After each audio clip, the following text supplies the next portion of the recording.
Hello, and welcome to the presidential debate tonight with me, your host, Kelvas. Here's hoping that it actually goes well and this doesn't get taken down, but I'm going to transition now to what I'm looking at on my screen. It's still not actually started yet. Who else is streaming? Okay, we got that. All right. Oh, I gotta love this dead silence. Do I? Oh, God. All right, we're transitioning. A coin flip, and a good performance could provide momentum for All right, let's hope this doesn't get taken down. Apologize for the scrolling weirdness. This is the first and perhaps only time we will see these two candidates share a stage before the election. And let's see. I did want to get this presidential bingo thing finished, so let me do that real quick. Good evening, I'm David. And we're going to be drinking for this one. ABC News presidential debate. We want to welcome viewers watching on ABC and around the world. Crop. Vice President Kamala Harris and President Donald Trump are just moments away from taking the stage in this unprecedented race for president. And I'm Lindsay File. Davis. Tonight's meeting Save as. Bingo. Save. Now less than 2 months away. For Vice President I guess we're all playing bingo. I don't know exactly how this is going to work. Of course, that decision welcome, by the way, if you're here. Thank you for joining me for the debate. And that brings us to the rules of tonight's debate. 90 minutes with 2 commercial breaks. No time. We're going to turn this up. Have been shared with the campaigns. The candidates will have 2 minutes to answer questions, and this is the clock. That's what they'll be seeing. 2 what's minutes up? For rebuttals and 1 minute for follow-ups, clarifications, or responses. Their microphones will only be turned on when it's their turn to speak. See if I can get this bingo thing figured out. Notes allowed. There is no audience here tonight in this hall at the National Constitution Center. This is an intimate setting for 2 candidates who have never met. President Trump won the coin toss. He chose to deliver the final closing statement of the evening. Vice President Harris selected the podium to the right. Bingo. So let's now welcome the candidates to the stage. Vice President Kamala Harris and President Donald Trump.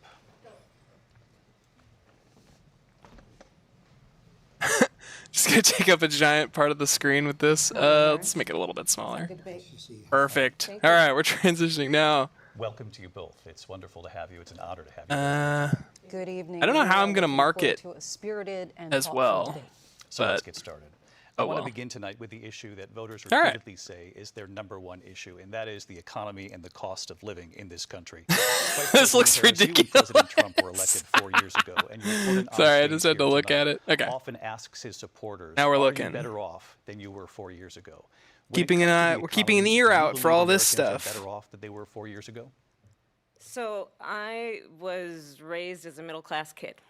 And I am actually the only person on this stage who has a plan that is about lifting up the middle class and working people of America. Okay. I believe in the ambition, the aspirations, the dreams of the American people. And that is why I imagine and have actually a plan to build what I call an opportunity economy. Because here's the thing. We know that we have a shortage of homes and housing. And the cost of housing is too expensive for far too many people.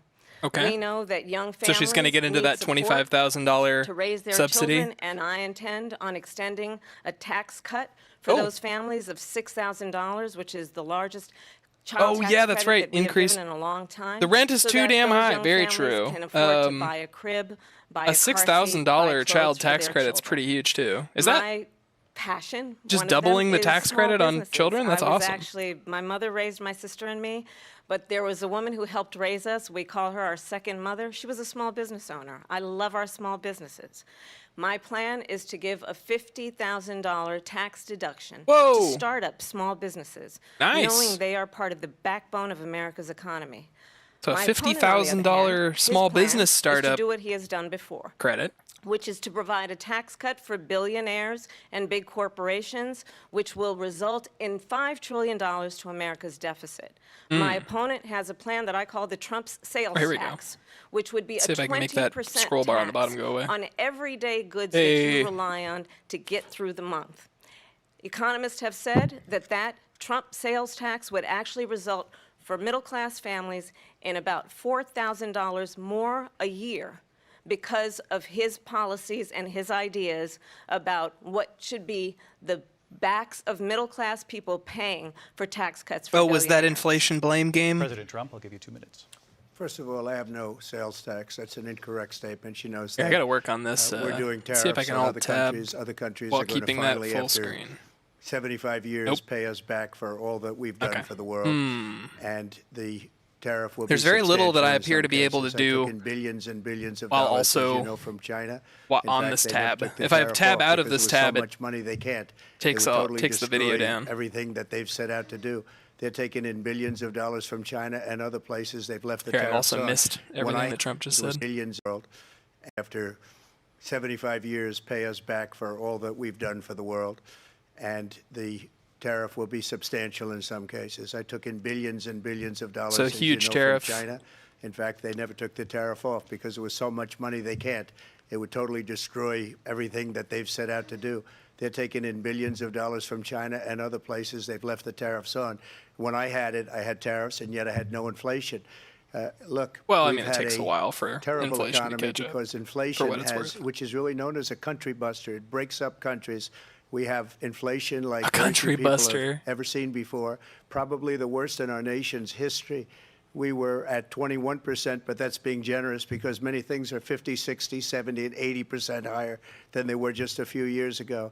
This has been a disaster for people, for the middle class, but for every class. On top of that, we have millions of people pouring into our country from prisons and jails. Now to pause for just a second because I think they did have a conversation about the mute button early on, and I think that I would love to know what that conversation ended up on because I think that originally they were the Harris campaign was saying like take the mute button out and let Trump hot mic because he'll just speak out of turn and that'll make him look worse versus like the having the mute button on was allowing him to kind of maintain a sort of like better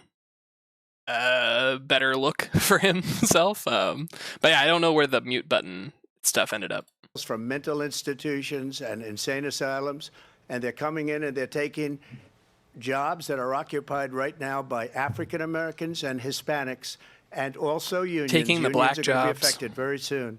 And you see what's happening. You see what's happening with towns throughout the United States. You look at Springfield, Ohio. Oh. You look at Aurora in Colorado. Are we going to They get into the taking over Haitians towns. eating They're taking cats? over buildings. Is he They're really going to going say in that? violently.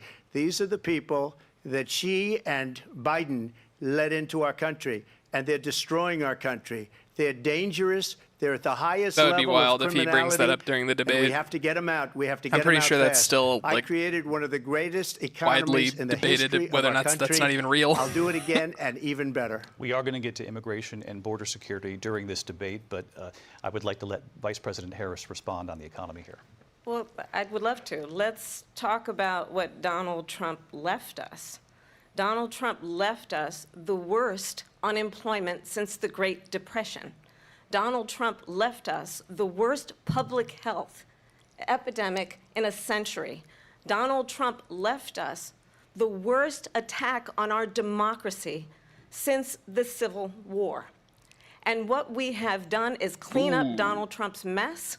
What we have done and what I intend to do is build on what we know are the aspirations and the hopes of the American people. But I'm going to tell you all in this debate tonight, you're going to hear from the same old tired playbook, a bunch of lies, grievances, and name-calling.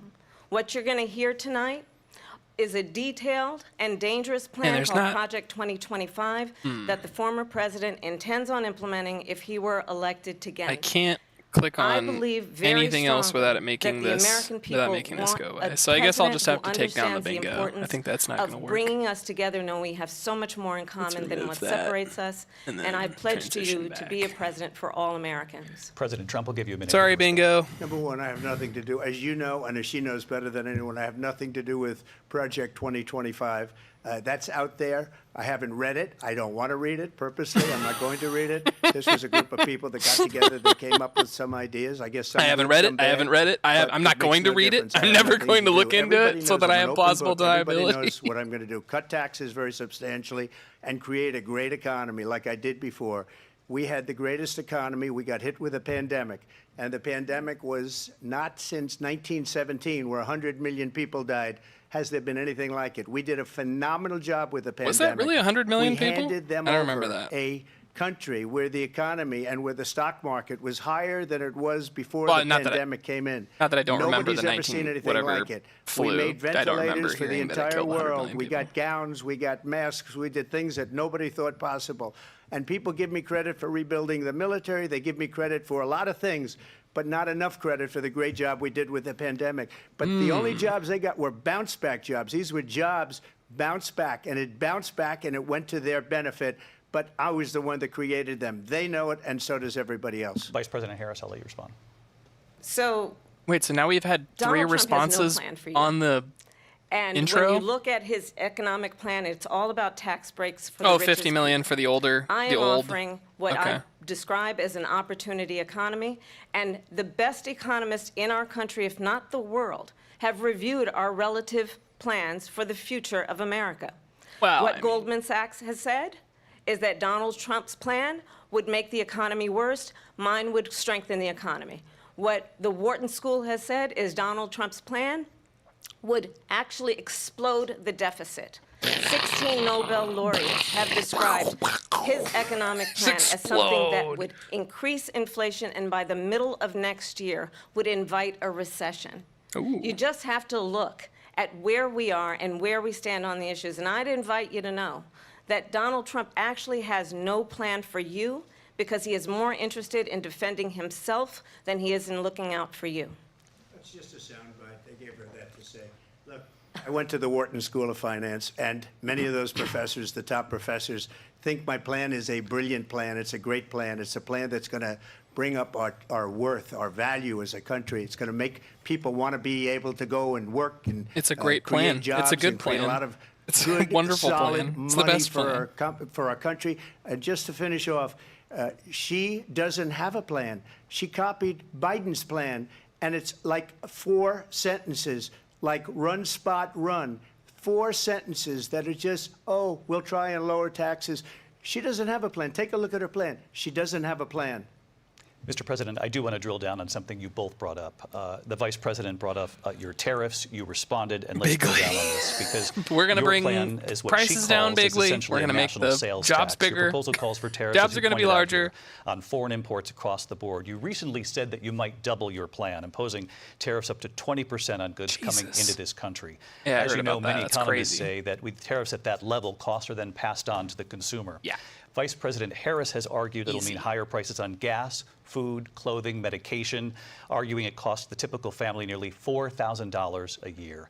Do you believe Americans can afford higher prices because of tariffs? They're not going to have higher prices. What's going to have and who's going to have higher prices is China and all of the countries doesn't that have been make ripping sense. us off for years. I was the only president ever.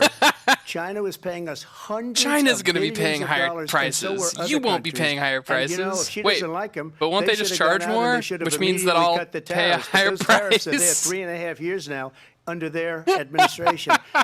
We are going to take in billions of dollars, hundreds Sure. of billions of dollars. Yeah, I the government's had going no to get a inflation, giant virtually cut, no and inflation. Americans They are going to had the highest pay way inflation more. perhaps in the history of our country, because I've never seen a worse period of time.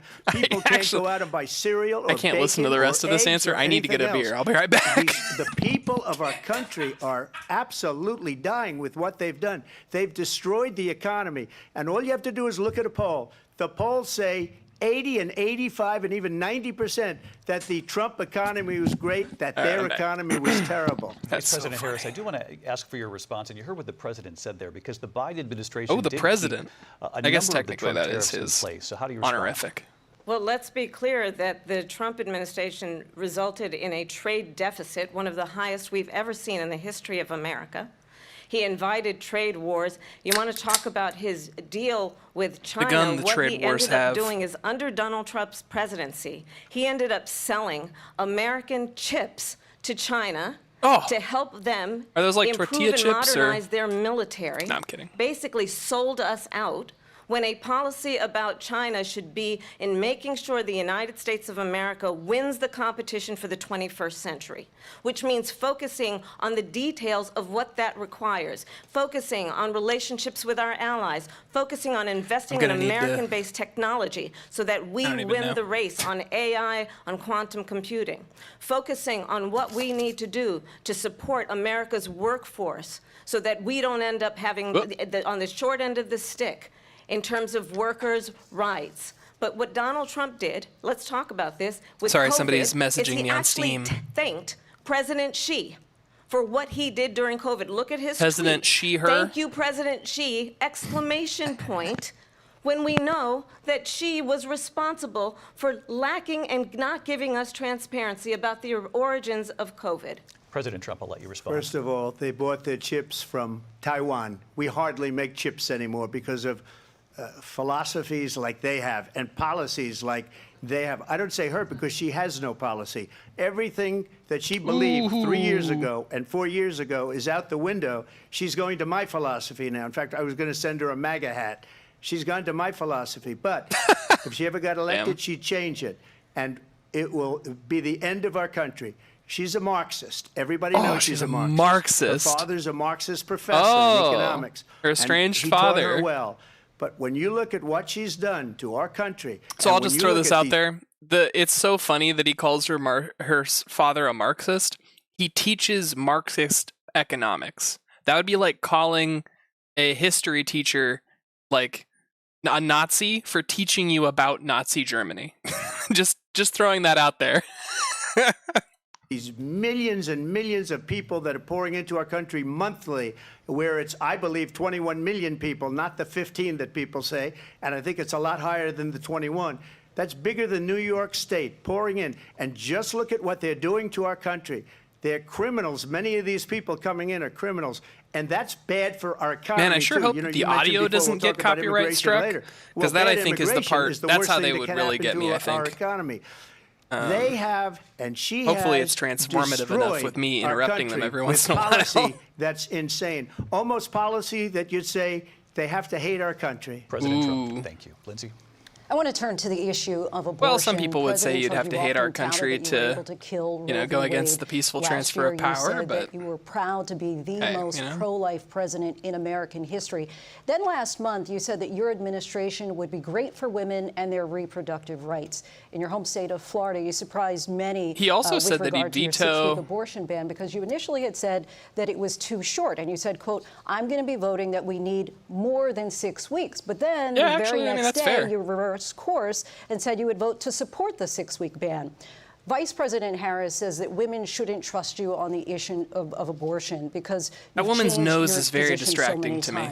Therefore, why should they trust you? Well, the reason I'm doing that vote is because the little shadow plan is, as you know, under the vote is very base of her nose makes it look like in the 9th month. It's much more bulbous than it is. You can look at the governor of West Virginia, the previous governor of West Virginia, not the current governor, who's doing an excellent job, but the governor before.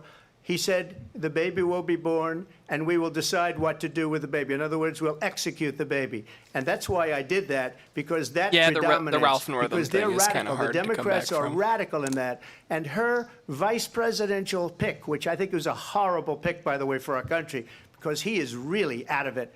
But her vice presidential pick says abortion in the 9th month is absolutely fine. He also says execution after birth. It's execution, no longer abortion, because the baby is born, is okay. Pretty and sure that's not okay with me, thing hence to the do. vote. But what I did is something for 52 years they've been trying to get Roe v. Wade also crazy into it's the like, states. Yeah, the 9th And month abortion through stuff is like the genius only reason they would and do that heart is and because strength the life of the mother is six in Supreme extreme Court danger. justices, Like they don't we just were go, "Oh, able you're to 9 do months that. pregnant, Now, you I just believe want to get in rid the of it." exceptions Chill. for They don't. rape, incest, and life of the mother. I believe strongly in it. Ronald Reagan did also.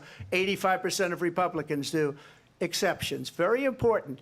But we were able to get it, and now states are voting on it. And for the first time, you're going to see, look, this is an issue that's torn our country apart for 52 years. Every legal scholar, every Democrat, every Republican, liberal, conservative, they all wanted this issue to be brought back to the states where the people could vote. And that's what happened. Now, Ohio, And the vote was somewhat to liberal. be fair, Democrats had Kansas, a long time the to vote was somewhat codify that liberal, into much law. more liberal than people would have thought. But each individual state is voting. It's the vote of the people now. It's not tied up in the federal government. I did a great service in doing it. It took courage to do it. And the Supreme Court had great courage in doing it. And I give tremendous credit to those 6 justices. There is no state in this country where it is legal to kill a baby after it's born. Madam Vice President, I want to get your response to President Trump. Well, as I said, you're going to hear a bunch of lies, and that's not actually a surprising fact. Oh, yeah, that was a good boom. Let's understand how we got here. Donald Trump hand-selected 3 members well, of the there's United also the States Born Supreme Alive Court bill, with and the I'm pretty sure that got intention passed. that they would undo the protections of Roe v. Wade. Hold on, now I gotta look this up. Oh shit, I learned my lesson of Googling things on stream. Here, I know what to do. Maybe? Yeah, Born Alive bill. Then I'm gonna copy paste that. Nope, I've been using a Mac for too long. Okay, I'm gonna go boom boom. The Born Alive bill establishes requirements for the degree of care a health practitioner must provide in the case of a child born alive. And that was in what? When did this... Did it get passed? I thought it got passed. Or did people vote no on that? Basically, like, you can't intentionally kill a baby that's been born alive. And I want to say that got passed. Placed on the Senate calendar 2023, so maybe not even. I don't know. Huh.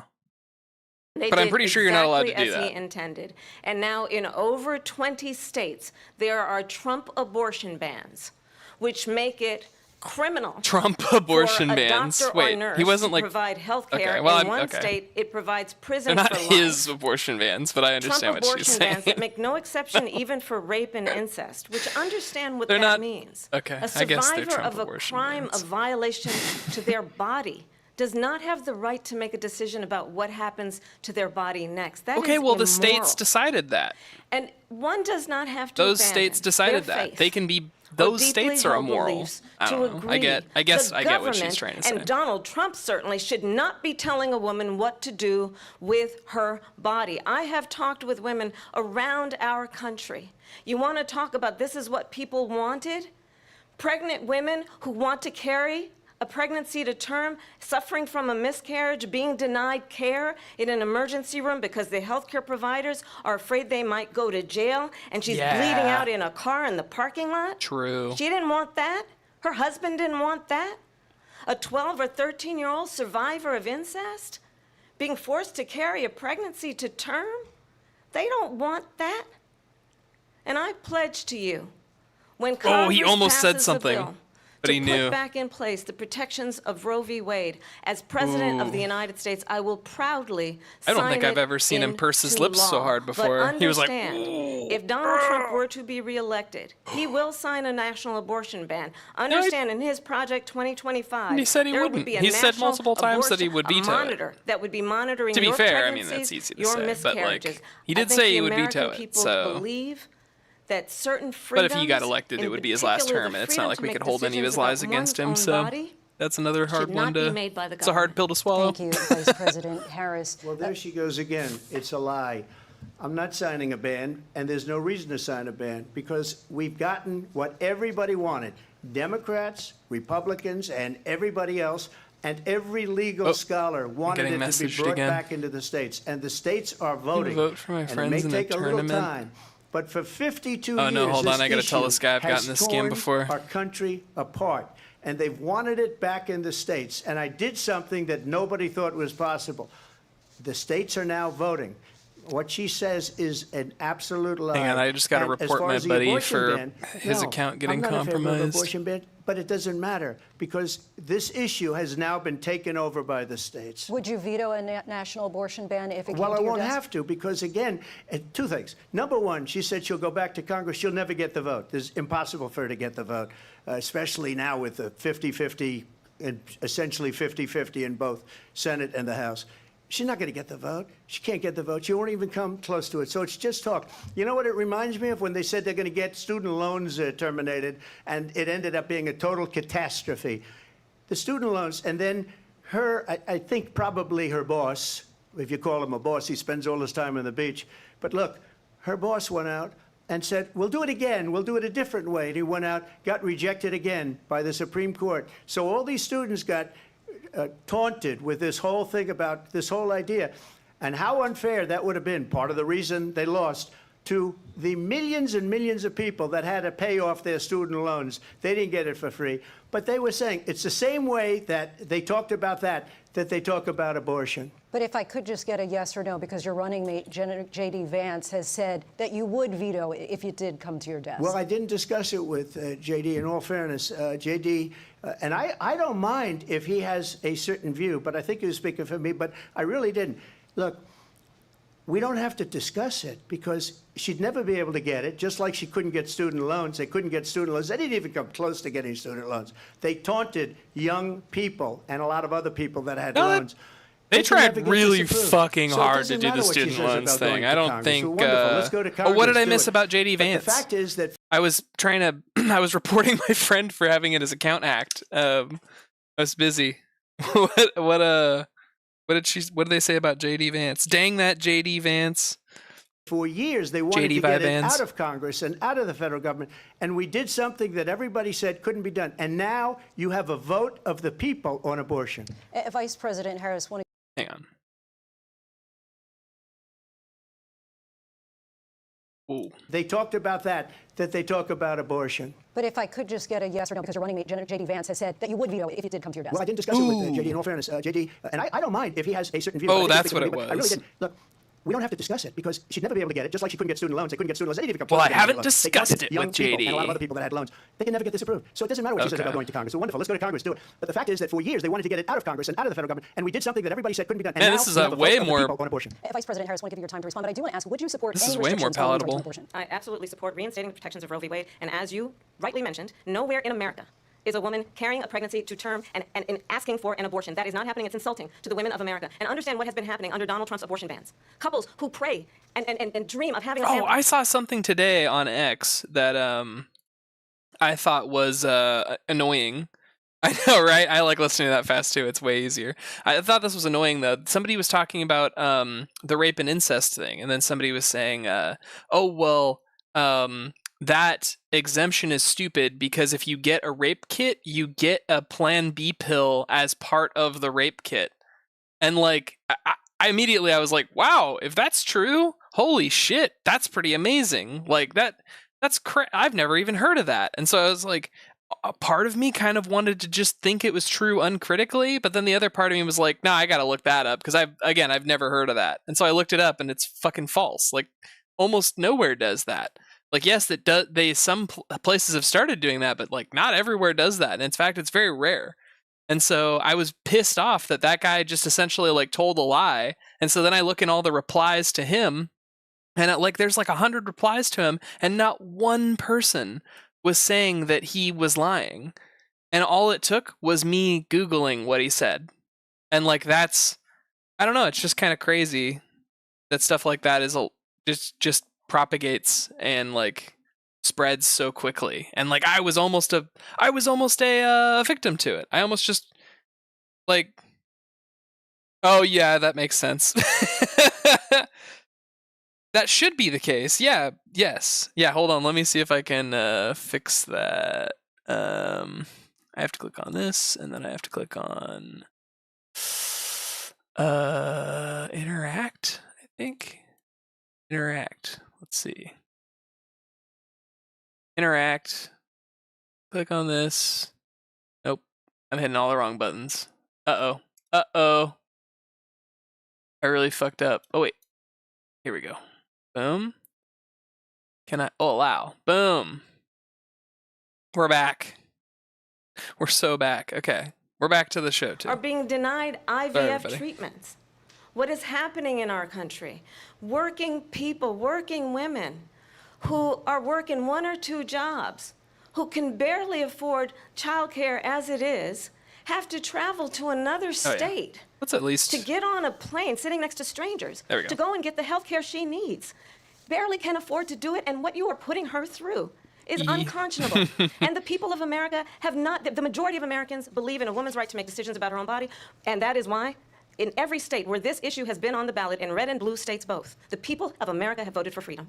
Vice President Harris, excuse me, I have to respond. Another lie. It's another lie. I have been a leader on IVF, which is fertilization. The IVF, I have been a leader. In fact, when they got a very negative decision on IVF from the Alabama courts, I saw the people of Alabama and the legislature 2 days later voted it in. I've been a leader on it. They know that, and everybody else knows it. I have been a leader on fertilization, IVF. And the other thing, you should ask, will she allow abortion in the 8th month, 9th month, 7th month? Come on. Okay, would you do that?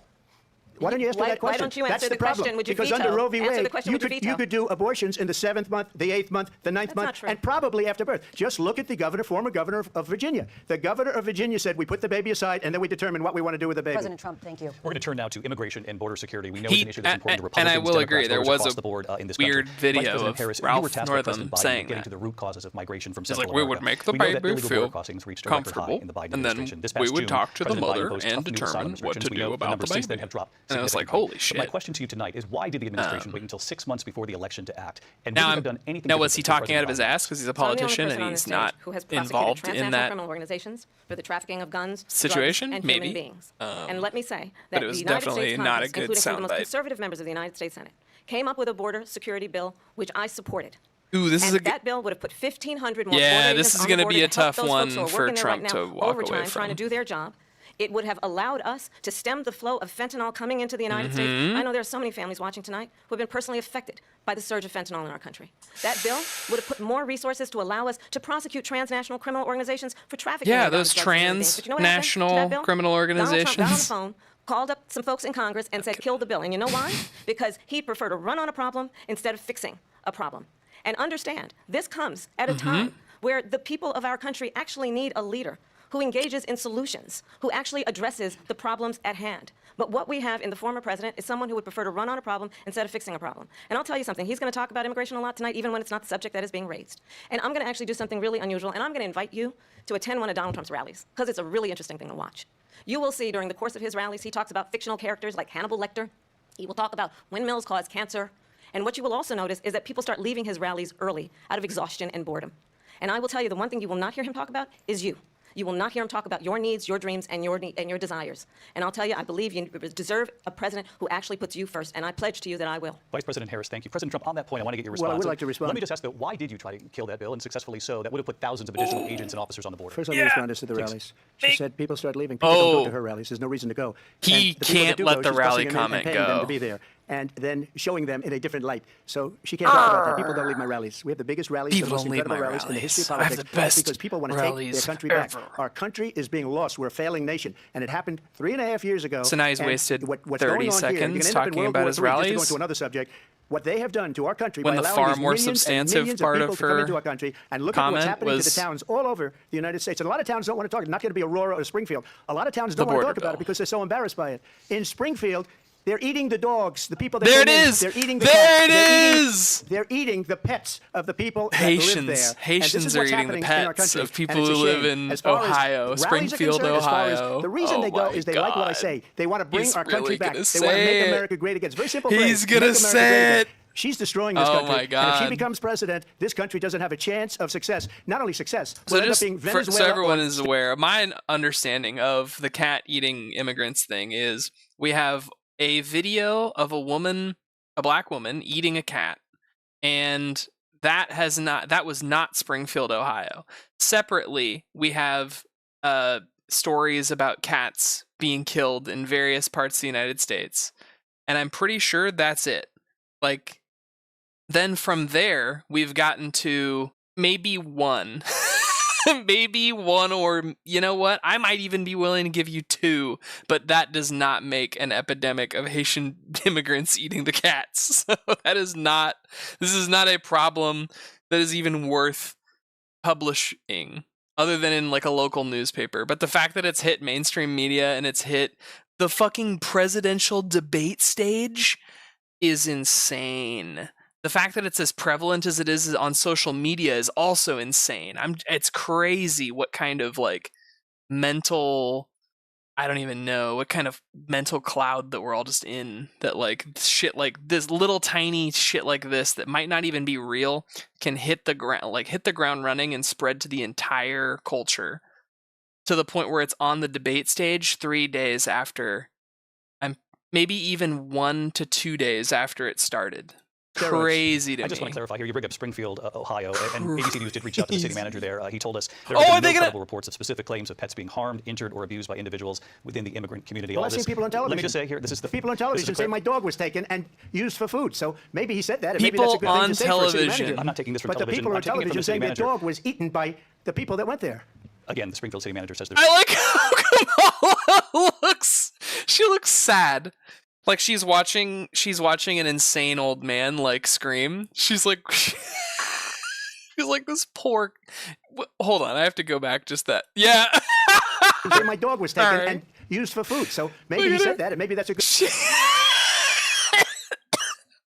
That's so, yeah. What is this poor old? What kind of Newsmax OAN shit is this man on? Thing to say for a city manager. I'm not taking this from but television. But the people on television saying the dog was eaten by the people that went there.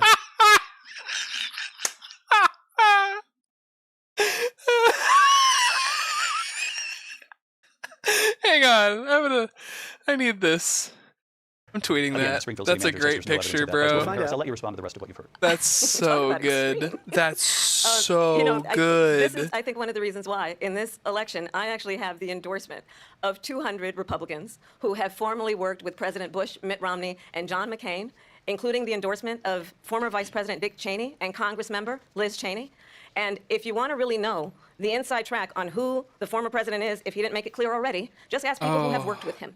His former chief of staff, a 4-star general, has said he has contempt for the Constitution of the United States. Gosh. His former national security advisor has said he is dangerous and unfit. His former secretary of defense has said the nation, the republic, would never survive another Trump term.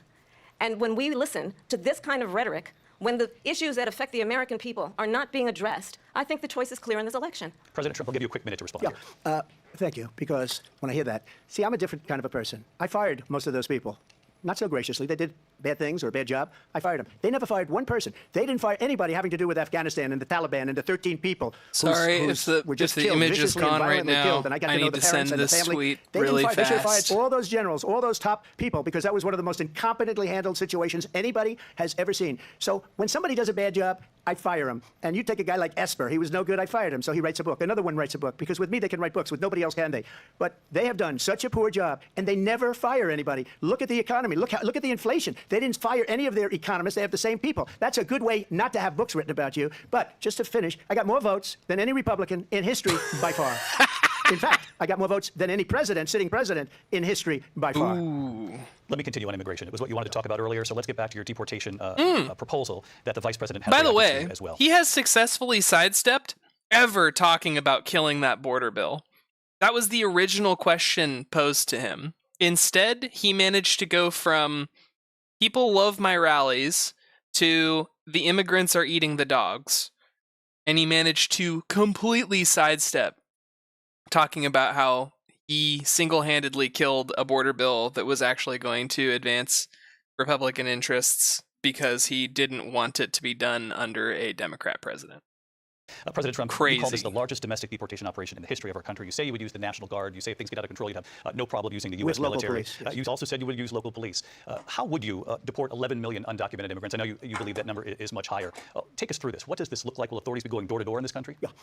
It is much higher because of them. They allowed criminals, many millions of criminals. They allowed terrorists. They allowed common street criminals. They allowed people to come in, drug dealers, to come into our country. And they're now in the United States and told by their countries like Venezuela, don't ever come back or we're going to kill you. Do you know that crime in Venezuela and crime in countries all over the world is way down? You know why? Because they've taken their criminals off the street and they've given them to her to put into our country. And this will be one of the greatest mistakes in history for them to allow. And I think they probably did it because they think they're going to get votes. But it's not worth it because they're destroying the fabric of our country by what they've done. There's never been anything done like this at all. They've destroyed the fabric of our country. Millions of people let in. And all over the world, crime is down. All over the world except here. Crime here is up and through the roof. Despite their fraudulent statements that they made, crime in this country is through the roof. And we have a new form of crime. It's called migrant crime. And it's happening. Hang on, I'm sorry. Live fact check. Oh yeah, I remember. I'm not going to... Hold on. Crime stats. USA, baby. Let's see. Boom.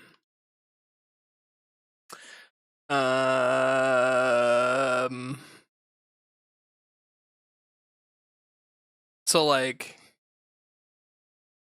but this is when Trump left office to now. So like all property crime is up.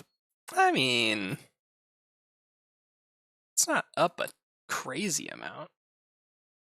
It was honestly down because of COVID. And this is one of those things where kind of like, this is one of the kind of annoying things. So Trump gets to say like, oh, well, COVID fucked me up. You know, COVID fucked up my presidency. But at the same time, he also gets to claim any and all of the benefits from COVID, including like the fact that crime was down.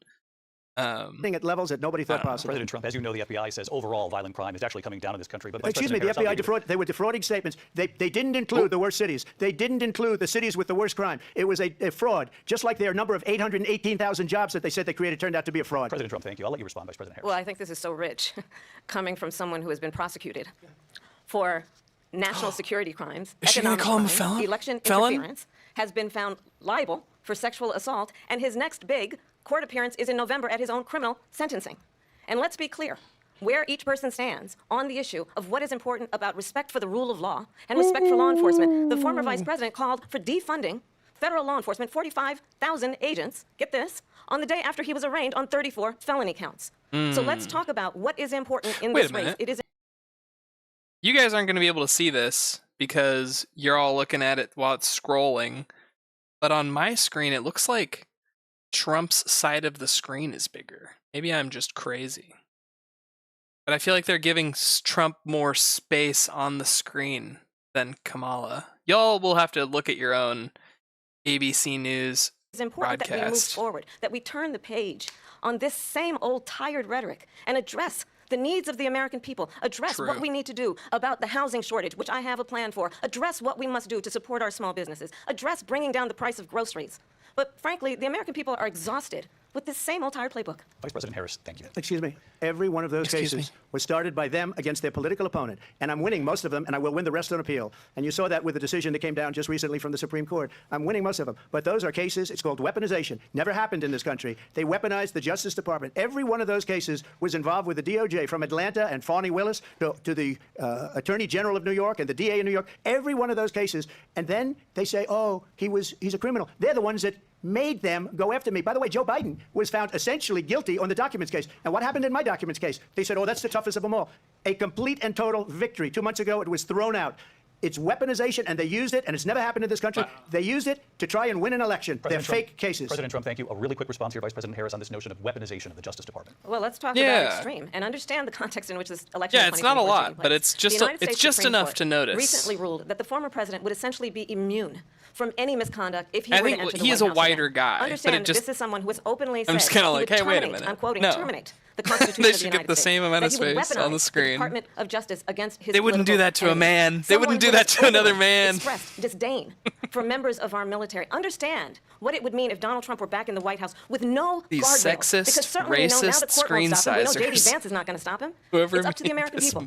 white bar. Thank you. Lindsay? Vice President Harris. And of course they made the dividing bar white. This is the one that weaponized, not me. She weaponized. I probably took a bullet to the head because of the things that they say about me. Whoa! They talk about democracy. I'm a threat to democracy. To the They're head. the threat to democracy. With a fake Russia investigation that went nowhere. We have a lot to get to. Lindsay? Vice President Harris, in your last run for president, you said you wanted to ban fracking. Now you don't. You wanted mandatory government buyback programs for assault weapons. Now your campaign says you don't. You supported decriminalizing border crossings. Now you're taking a harder line. I know you say that your values have not changed. The fracking so then why have so and many the of your policy border positions stuff changed? has been interesting to see my on her values have not changed, and I'm going to policies discuss change. at least every point that you've made. But in particular, let's talk about fracking. To be because fair, I Pennsylvania. mean, I made that very clear in presidents 2020. I will not ban fracking. get in I and have then not banned change fracking that as Vice shit all President the of the United time. States. And in fact, I was the tie-breaking vote on the Inflation Reduction Act, which opened new leases for fracking. My position is that we have got to invest in diverse sources of energy so we reduce our reliance on foreign oil.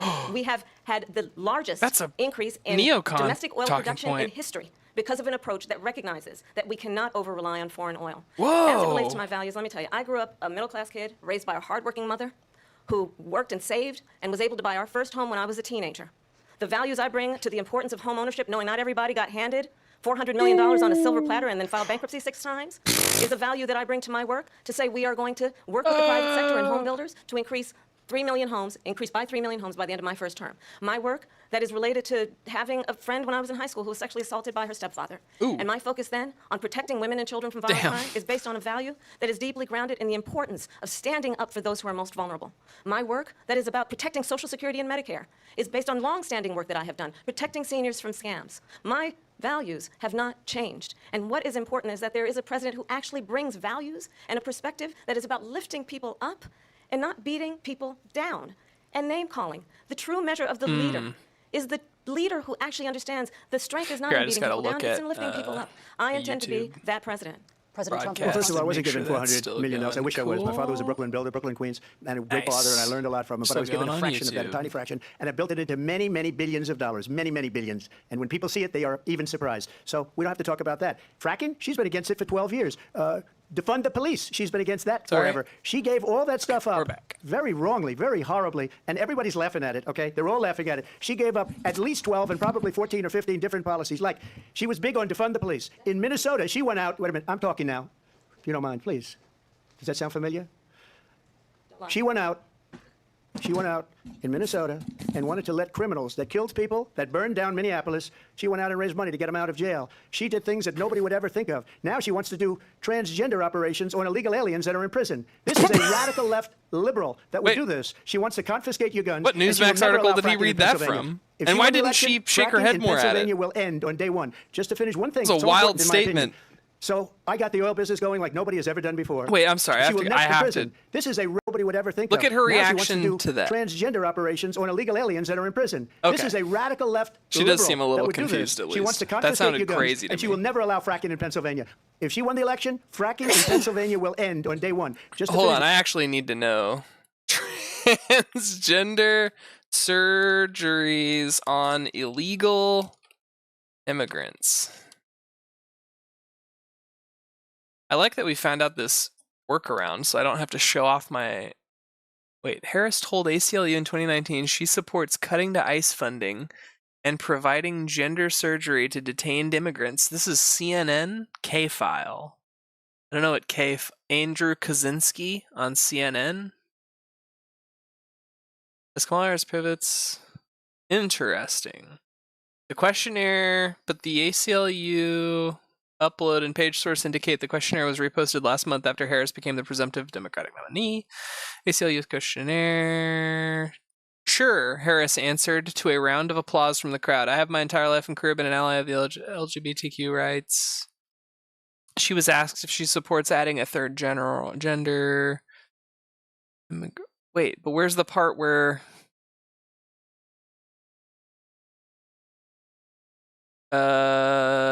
executive authority to ensure that transgender and non-binary people who rely on the state for medical care, including those in prison and immigration detention, will have access to comprehensive treatment. She said yes. It's important that transgender... I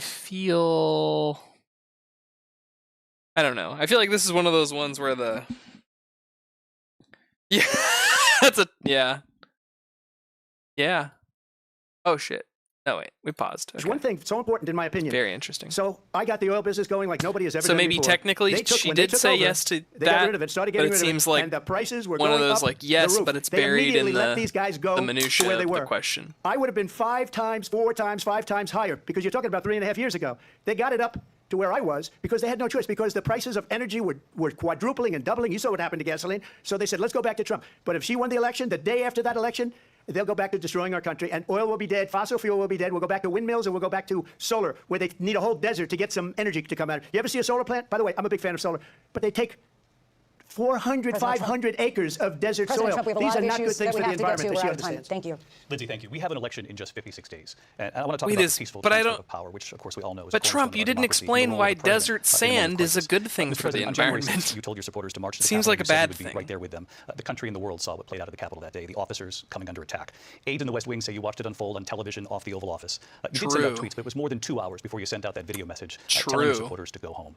Is there anything you regret about what you did on that day? You said a thing that isn't covered. Peacefully and patriotically, I said during my speech, not later on. You literally said that one time, bro, during a however long speech. Ashley Babbitt was shot by an out-of-control police officer that should have never, ever shot her. It's a disgrace. But we didn't do this group of people that have been treated so badly. I ask, what about all the people that are pouring into our country and killing people that she allowed to pour in? She was the border czar, remember that. She was the border czar. She doesn't want to be called the border czar because she's embarrassed by the border. In fact, she said at the beginning, well, I'm surprised you're not talking about the border yet. That's because she knows what a bad job they've done. What about those people? When are they going to be prosecuted? When are these people from countries all over the world, not just South America? They're coming in from all over the world, David. All over the world. And crime rates are down all over the world because of it. But let me just when are those, David, when are those people going to be prosecuted? Wave when are your the people hand. that burned down Minneapolis going to be prosecuted? Or in Seattle? They went into Seattle. They took over a big percentage of the city of Seattle. When are those people going to be prosecuted? Maybe Norman Finkelstein You were the president. You learned were watching that on hand television. move It's a very simple question from Donald as we move Trump. forward toward another election. Is there anything you regret about what you did on that day?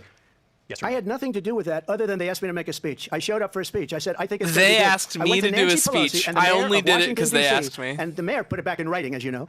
I said, you know, this is going to be a very big rally. That would or be whatever. actually a really wild thing. He's like, they asked me to do a speech, so I went and I did a speech. Who asked you? Because if that's the case, whoever asked you to do that speech, I'm actually really interested in who that was. Who asked you to go do that speech? That's very interesting. And again, it wasn't done by me. It was done by others. I said, I'd like to give you 10,000 The speech National Guard wasn't? Corps soldiers. They rejected me. Nancy Pelosi rejected me. It was just 2 weeks ago. Her daughter has a tape of her saying she is fully responsible for what happened. They want to get rid of that tape. It would have never happened if Nancy Pelosi and the mayor of Washington did their jobs. I wasn't responsible for security. Nancy Pelosi was responsible. She didn't do her job. The question was about you as president, not about former Speaker Pelosi, but I do want Vice President Harris to respond here. I was at the Capitol on January 6th. I was the vice president-elect. I was also an acting senator. I was there. And on that day, the President of the United States incited a violent mob to attack our nation's capital, to desecrate our nation's capital. On that day, 140 law enforcement officers were injured, and some died. And understand, the former president has been indicted and impeached for exactly that reason. But this is not an isolated situation. Let's remember Charlottesville, where there was a mob of people carrying tiki torches, spewing anti-Semitic hate. And what did the president then at the time say? There were fine people on each side. Oh, that's such a weak... I'm sorry, I get what she's trying to say, but I feel like that's such a weak and kind of played out attack. The defense, the easy defense for him on that point is, yeah, he was talking about the people who were actually just there to protest and he was specifically not talking about the Tiki Torch people, and he was specifically not talking about Antifa on the other side, who was also starting shit. That all said, I find out now, going back and looking at it, that it was people on the right mostly who were starting shit. Remember. But I feel like that's such a played out. A militia. The former president said, stand back and stand by. The stand back and stand by is, again, to me, kind of weak, because I was like, he was being absolutely pressed on the debate stage. You need to denounce these people. And he's like, well, okay, fine. What do you want me to say? Stand back, stand by, stand down? And he was just saying words, but I understand that, that clipped out of, now when you say stand back and stand by, that sounds like he's in control of the group, when in reality, that also wasn't really true. So for everyone watching who remembers what January 6th was, those two attacks specifically are we don't have to go easy back. For him to defend Let's against. Not go back. We're not going back. You need to go it's time for to turn the page. And if things that he can't defend against, because you just gave him two lifelines, in my opinion. For you to stand for country, to stand for our democracy, to stand for rule of law, and to end the chaos, and to end the approach that is about attacking the foundations of our democracy because you don't like the outcome. And be clear on that point. Donald Trump, the candidate, has said in this election there will be a bloodbath if this and the outcome of this election is not to his liking. In the market. Turn the page on this. Let's not go back. That's what he was talking about. Okay. For the future and not going backwards to the past. Let me just follow up here. It was a different term, and it was a term that related to energy because they have destroyed our energy business. That was what bloodbath was. Also, on Charlottesville, there will be a that story has bloodbath been, in as you would say, debunked. Energy Laura industry. Ingraham, Sean Hannity, Jesse, all of these people, they covered it. If they go an extra sentence, they will see it was perfect. It was debunked in almost every newspaper, but they still bring it up, just like so they now bring he has 3 talking points to talk about. I ask you this: you talk about because she the brought up. Why are we allowing these millions of people to come through on the southern border? How come she's not doing anything? And I'll tell you what I would do, and I would be very proud to do it. I would say we would both leave this debate right now. I'd like to see her go down to Washington, D.C. during this debate, because we're wasting a lot of time. Go down to, because she's been so bad, it's so ridiculous. Go down to Washington, D.C. and let her sign a bill to close up the border. Because they have the right to do it. They don't need bills. They have the right to do it. The President of the United States, you'll get him out of bed, you'll wake him up at 4 o'clock in the afternoon, you'll say, come on down to the office, let's sign a bill. If he signs a bill that the border is closed, all he has to do is say it to the Border Patrol, who are phenomenal. If they do that, the border is closed. Those people are killing many people, unlike J6. We talked immigration here tonight. I do want to focus on this next issue to both of you, because it really brings us this into focus, truth in these times that we're living in. Mr. President, for 3.5 years after you lost the 2020 election, you repeatedly falsely claimed that you won, many times saying you won in a landslide. In the past couple of weeks leading up to this debate, you have said, quote, you lost by a whisker, that you, quote, didn't quite make it, that you came up a little bit short. I said that? Are you now acknowledging that you lost in 2020? No, I don't acknowledge that at all. But I said that sarcastically. You know that. It was said, oh, we lost by a whisker. That was said sarcastically. Look, there's so much proof. All you have to do is look at it. And they should have sent it back to the legislature for approval. I got almost 75 million votes, the most votes any sitting president has ever gotten. I was told if I got 63, which was what I got in 2016, you can't be beaten. The election, people should never be thinking about an election as fraudulent. We need two things. We need walls, and we have to have it. We have to have borders, and we have to have good elections. Our elections are bad. And a lot of these illegal immigrants coming in, they're trying to get them to vote. They can't even speak English. They don't even know what country they're in practically. And these people are trying to get them to vote. And that's why they're allowing them to come into our country. I did watch all of these pieces of video. I didn't detect the sarcasm. Lost by a whisker. We didn't quite make it. And we should just point out here as clarification, and you know this, you and your allies, 60 cases in front of many judges, many of them Republican. No judge looked at it. And said they said we didn't have standing. That's the other thing.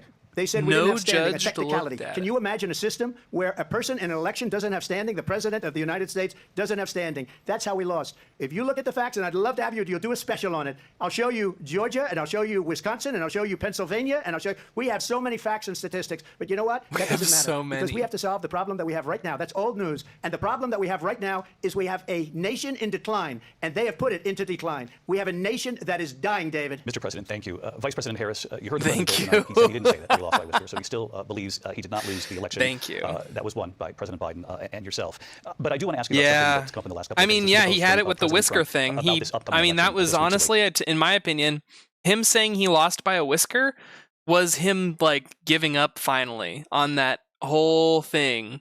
And then to get to the debate stage and have the by a whisker thrown in his face, and then for him to say, that was sarcasm. I'm like, all right, well, I guess he's still doubling down. Like, shit. He said, when I win, those people who cheated, and then he lists donors, voters, election officials, he says will be prosecuted to the fullest extent of the law, which will include long-term prison sentences. One of your campaign's top lawyers responded saying, we won't let Donald Trump intimidate us. We won't let him suppress the vote. Is that what you believe he's trying to do here? Donald Trump was fired by 81 million people. So let's be clear about that. And clearly he is having a very difficult time processing that. But we cannot afford to have a president of the United States who attempts, as he did in the past, to upend the will of the voters in a free and fair election. And I'm going to tell you that I have traveled the world as Vice President of the United States, and world leaders are laughing at Donald Trump. I have talked with military leaders, some of whom worked with you, and they say you're a disgrace. And when you then talk in this way in a presidential debate and deny what over and over again are court cases you have lost, because you did, in fact, lose that election, it leads one to believe that perhaps we do not have in the candidate to my right the temperament or the ability to not be confused about fact. That's deeply troubling, and the American people deserve better. True. Let me just say about world leaders. Viktor Orban, one of the most respected men, they call him a strong man. He's a tough person. No. Smart. Prime Minister of Hungary. They said, why is the whole world blowing up? 3 years ago it wasn't. Why is it blowing up? He said, because you need Trump back as president. They were afraid of him. China was afraid, and I don't like to use the word afraid, but I'm just quoting him. China was afraid of him. North Korea was afraid of him. Look at what's going on with North Korea, by the way. He said Russia was afraid of him. I ended the Nord Stream 2 pipeline, and Biden put it back on day one, but he ended the XL pipeline.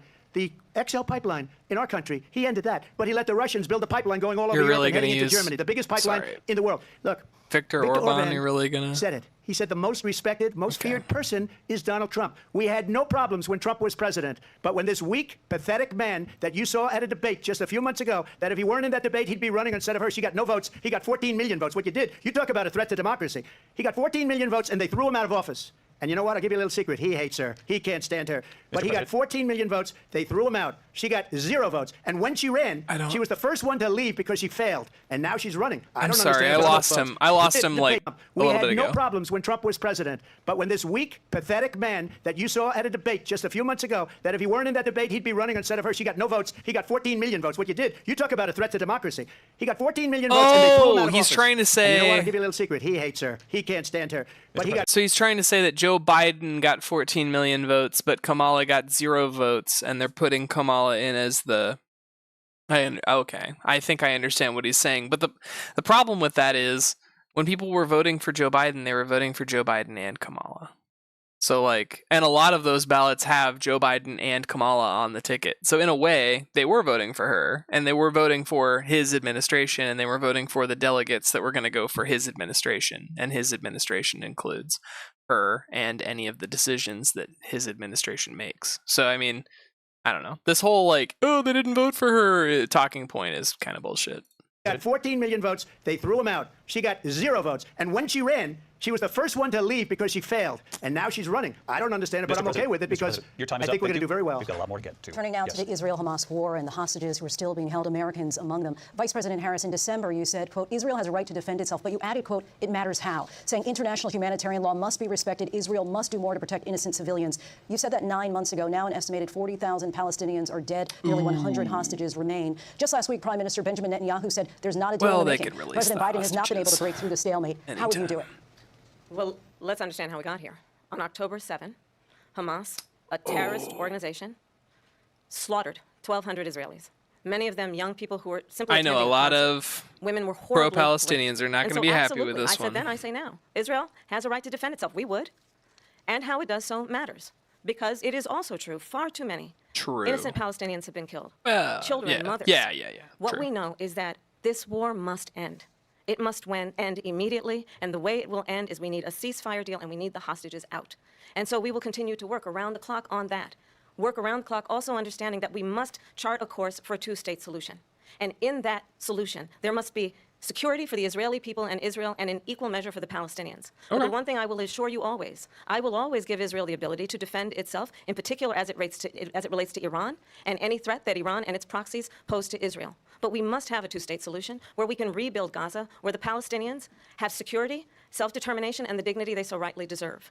President Trump, how would you negotiate with Netanyahu and also Hamas in order to get the hostages out and prevent the killing of more innocent civilians in Gaza? If I were president, it would have never started. If I were president, Russia would have never, ever, I know Putin I mean, that's very a well, counterfactual, never, though. There's no threat of it either, by the way, for 4 years, have gone into Ukraine and killed millions of people. We will never know that. Far worse than people understand what's going on over there. But when she mentions about Israel, all of a sudden, she hates Israel. She wouldn't even meet with Netanyahu when he went to Congress to make a very important speech. She refused to be there because she was at a sorority party of hers. She wanted to go to the sorority party. She hates Israel. If she's president, I believe that Israel will not exist within 2 years from now. And I've been pretty good at predictions, and I hope I'm wrong about that one. She hates Israel. At the same time, in her own way, she hates the Arab population because the whole place is going to get blown up. Face. Arabs, she's like, damn, how did I fall on the wrong side of both of these? It would have never happened. Iran was broke under Donald Trump. Now Iran has $300 billion because they took off all the sanctions that I had. Iran had no money for Hamas or Hezbollah or any of the 28 different she's hated by everyone. Yeah, she hates the Jewish people. She hates Arabs. They had no money. It was a big story. Yeah, and you right. covered it very well, and actually. She's hated by them. They had no money for terror. They were broke. Now they're a rich nation. And now they couldn't afford any they're terror. Spreading that money around. Look at what's happening with terror. the Houthis and Yemen. Look at what's going on in the Middle East. This would have never happened. I will get and that the settled and blowfish, fast, and I'll get or the just war the Houthis? with Ukraine and Russia ended. If I'm president-elect, I'll get it done before even becoming president. Vice President Harris, that's absolutely not true. I have my entire career. I won't even be inaugurated yet, and it will be solved. He knows that. He's trying to, again, divide and distract from the reality, which is it is very well known that Donald Trump is weak and wrong on national security and foreign policy. It Weak is well and known wrong. that he admires He hates dictators, being both of wants those to be a things. dictator on day one, according to himself. It is well known that he said of Putin that he can do whatever the hell he wants and go into Ukraine. It is well known that he said when Russia went into Ukraine, it was brilliant. It is well known he exchanged love letters with Kim Jong-un. And it is absolutely well known that these dictators and autocrats are rooting for you to be president again because they're so clear. They can manipulate you with flattery and favors. And that is why so many military leaders who you have worked with have told me you are a disgrace. That is why we understand that we have to have a president who is not consistently weak and wrong on national security, including the importance of upholding and respecting in highest regard our military. Vice President Harris, thank you. Weak and she's the and one wrong. That caused it. That's weak on national and security wrong. by allowing every nation She got last him. month for the year, 168 different countries sending people into our country. Their crime rates are way down. Putin Crime endorsed weights. her last week. Said, I hope she Crime wins. And I think he meant it. Because what he's gotten away with is absolutely Wait, what was that, Donald Trump? 168 different countries sending people into our country. Their crime rates are way down. Crime Putin weights. endorsed her last week. Said, I hope she wins. And I think he meant it. because what he's gotten away with is absolutely incredible. It wouldn't have happened with me. The leaders of other countries think that they're weak and incompetent, and they are. They're grossly incompetent. And I just ask one question. Why does Biden go in and kill the Keystone Pipeline and approve the single biggest deal that Russia's ever made, Nord Stream 2, the biggest pipeline anywhere in the world going to Germany and all over Europe? Because they're weak and they're ineffective. And Biden, by the way, gets paid a lot of money. Thank you. We have a lot of issues to get to. We'll be right back with much more of this historic ABC News presidential debate from the National Constitution Center. Right here wow, guys. Wow. All right, hold on. Let's The ABC News presidential debate will continue after this. This PBS News presentation is made possible by this was Cellular. the This is Sam. How may I help you? This is let me Pocket turn Dial. this way well, down. Somebody's pocket. Thought I'd let you know that with Consumer Cellular, You get nationwide coverage with no. And then let me That's kind of our thing. bring this up on OBS. and by the Corporation for Public Broadcasting and by contributions to your PBS station from viewers like you. Window display. Window capture. So much divisiveness in this country. Intentions. you just have to choose a side. You MS Paint. This was the this is the image that I got from the debate that I thought was worth keeping. She's so like, she's like, oh, that poor guy. He's so fucked up. Good evening. I'm Amna Nawaz. So good. On the News Hour tonight, The PBS NewsHour, your source for news you can trust, asking tough questions. should Democrats supply their votes if it means avoiding a Yeah, Trump let's shutdown? remove right now it's that. very Transition much back. to be able to do just that. So Right now, as good. you outmanned, outgunned, it's time to think about negotiating. Let's see. Can I skip ahead? Covering events as they Oh, unfold. How Zelensky. long will Norfolk Station with Station. Whoops. Some of the folks who have a different view on these issues. Good meme material. It is, yeah, like when you're, I don't know, demented somebody starts fucking going off about like, or like the face you make when you're, oh, that's a messed up one. Never mind. But yeah, like it's just a rough. It's rough. Nervous. Sad. Focusing on issues that matter. Oh, can I send that screenshot to you? Let's see. Addressing What did I changes call it? to our Yikes, bro. environment. Let me see if I can. Expose more shorelines. We're likely to see more dust, and that's toxic dust. Friends. There is arsenic and heavy metal in Exactly. this lake bed. Committed to arts and culture. U2 is either the most honest and committed band out there or the most pretentious and, self-righteous. Boom. And that is I've sent it to you over Steam. And I'm Amna Nawaz. On behalf of the entire NewsHour team, thank you for joining us. Very good meme material.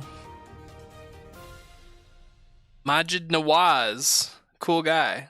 I've listened to him speak a few times. This is the story of the most curious. Hey, you know what? Shout out to, hey, what's up, Sid? Thanks for joining me. Yeah, what is it? I was gonna say thanks to ABC News for not shutting down, or PBS NewsHour and ABC for not shutting this down and allowing me to stream the debate so far. It's been pretty funny. It is a stunning and historic development. We were gonna do a debate bingo, but let's see, how are we doing? He didn't say black jobs, but he did say that immigrants are coming and taking the jobs of African Americans. The word Russia, did that come up yet? I can't remember. Nobody said free IVF. Trump said tariffs. I don't think anyone said drug policy. Fracking has been brought up. Nobody's said weird. Cheney has Cheney been brought up? Hunter Biden has not been brought up. The inflation blame game has been enacted. Oh, I can click on these. Never mind, sorry. Boom, boom, boom, boom. I think so. Nobody said excuse me. Nobody said that. Nobody said that. Nobody said that. Nobody said that yet. That we must defend Ukraine from Russia, from Vladimir Putin, to defend their sovereignty. Are we and back? democracy, that it's in America's we're best back. interest to do so, arguing that if Putin wins, he may be Here, I'm gonna back up. Historic ABC News presidential debate tonight. We're going to continue We're here, back, and I want to everybody. turn to the war in Ukraine. We're now 2.5 years. Oh, they just said into this Russia? conflict. Fuck. Mr. President, it has been the position of the Biden administration that we must defend Ukraine Russia. from Russia, I'm from speaking Vladimir back to Putin, Obama. to defend their sovereignty. They haven't said their Obama. democracy, I don't think that they've it's in said. America's Have they said best Roe v. interest to Wade? do They so, have said arguing Jan that 6. If Putin wins, he may be emboldened to move even further into other countries. I haven't heard you any have of the said rest. you would solve this war in 24 hours. You said so Boom. just before the break tonight.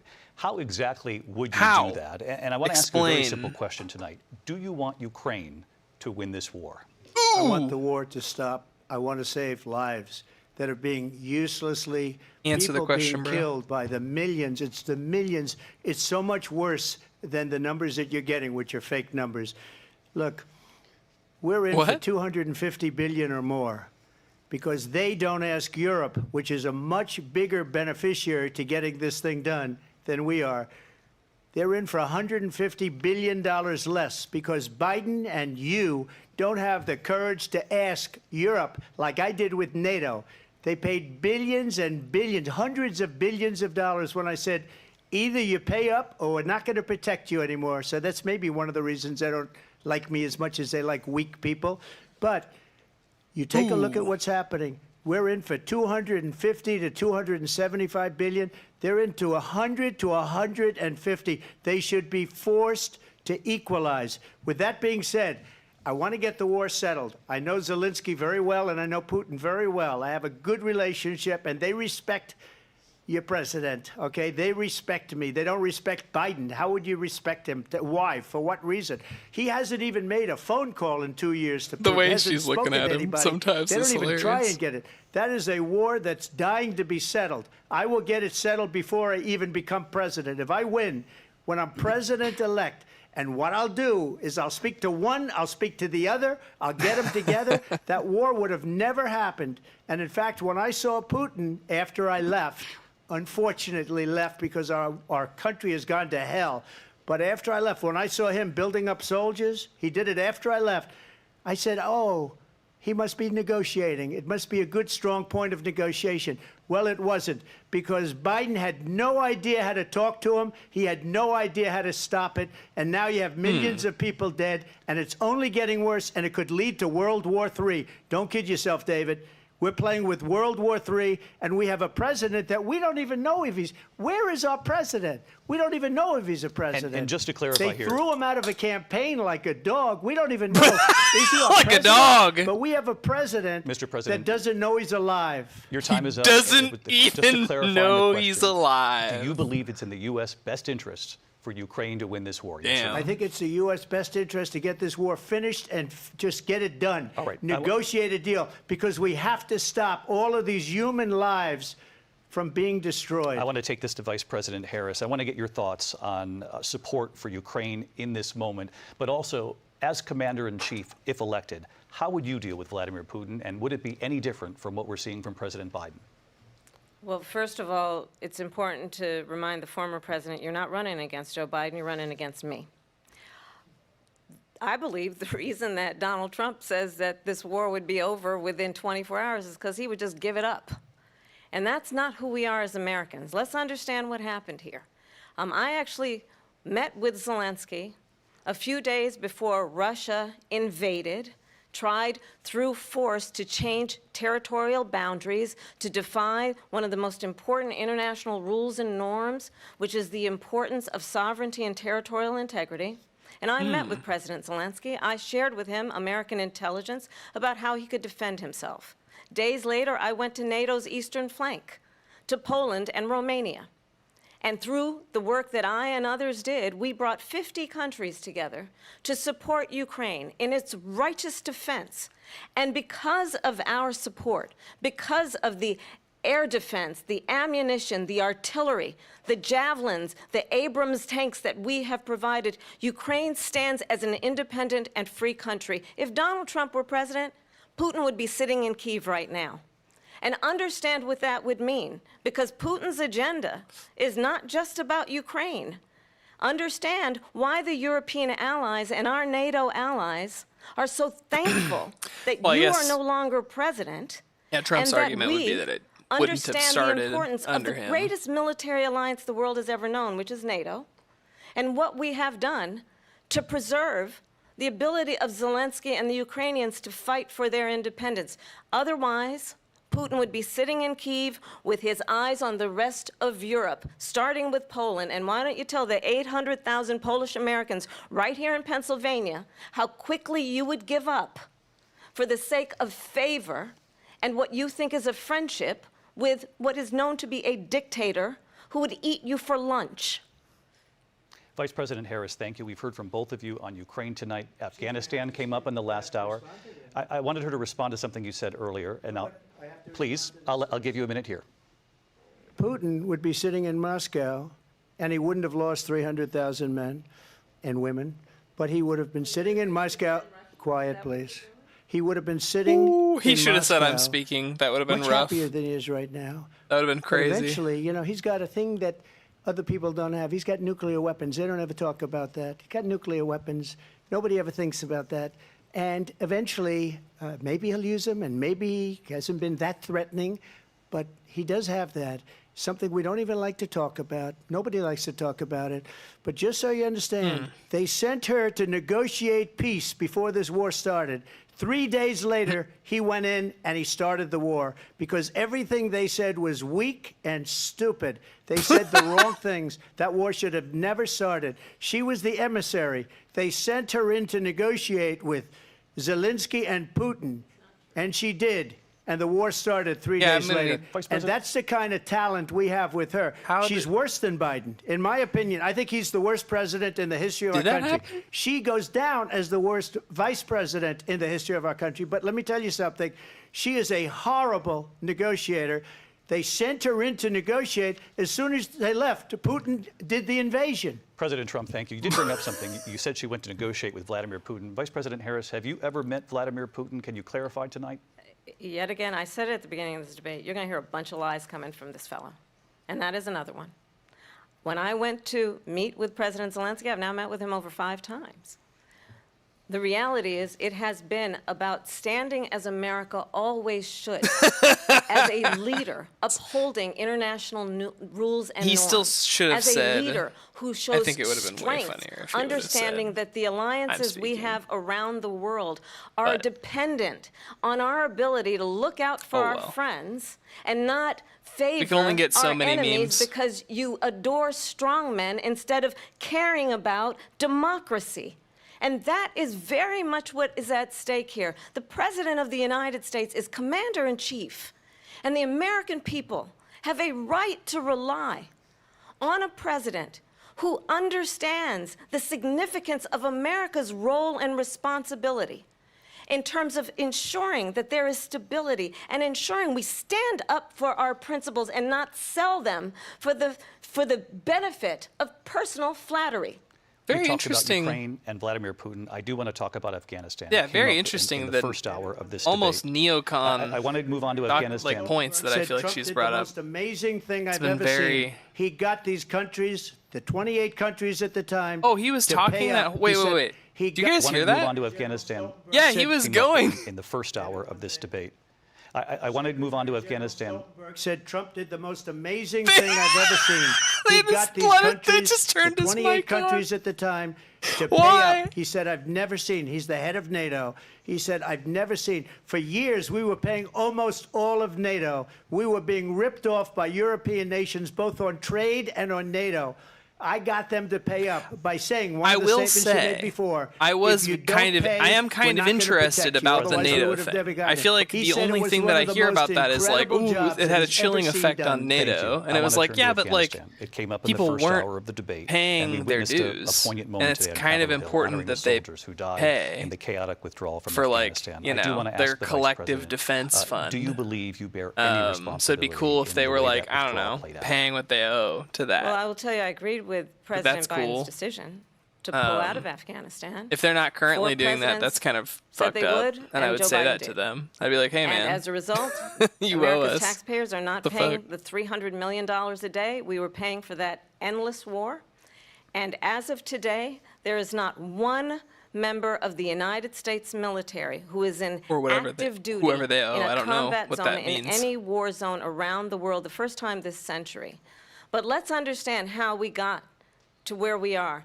Donald Trump, when he was president, negotiated one of the weakest deals you can imagine. He calls himself a deal maker. Even his national security advisor said it was a weak, terrible deal. And here's how it went down. What deal was that? He bypassed the Afghan government. He negotiated directly with a terrorist organization called the Taliban. The negotiation involved the Taliban getting 5,000 Taliban terrorists released. And get this, and the president at the time invited the Taliban to Camp David, a place of storied significance for us as Americans, a place where we honor the importance of American diplomacy, where we invite and receive respected world leaders. And this sorry, I just had to ban somebody from the chat. Former president, as president, invited them to Camp David because he does not again appreciate the role and responsibility of the President of the United States to be commander-in-chief with a level of respect. And this gets back to the point of how he has consistently disparaged and demeaned members of our military, fallen soldiers, and the work that we must do to uphold the strength and the respect of the United States of America around the world. Vice President Harris, thank you. President Trump, your response to her saying that you began the negotiations with the Taliban. So if you take a look at that period of time, the Taliban was killing our soldiers, a lot of them, with snipers. And I got involved with the Taliban because the Taliban was doing the killing. That's the fighting force within I got involved with the they don't bother Taliban. doing that because, they deal with the wrong people all the time. But I got involved with the Taliban. And Abdul is the head of the Taliban. He is still the head of the Taliban. And I told Abdul, don't do it anymore. You do it anymore, you're going to have problems.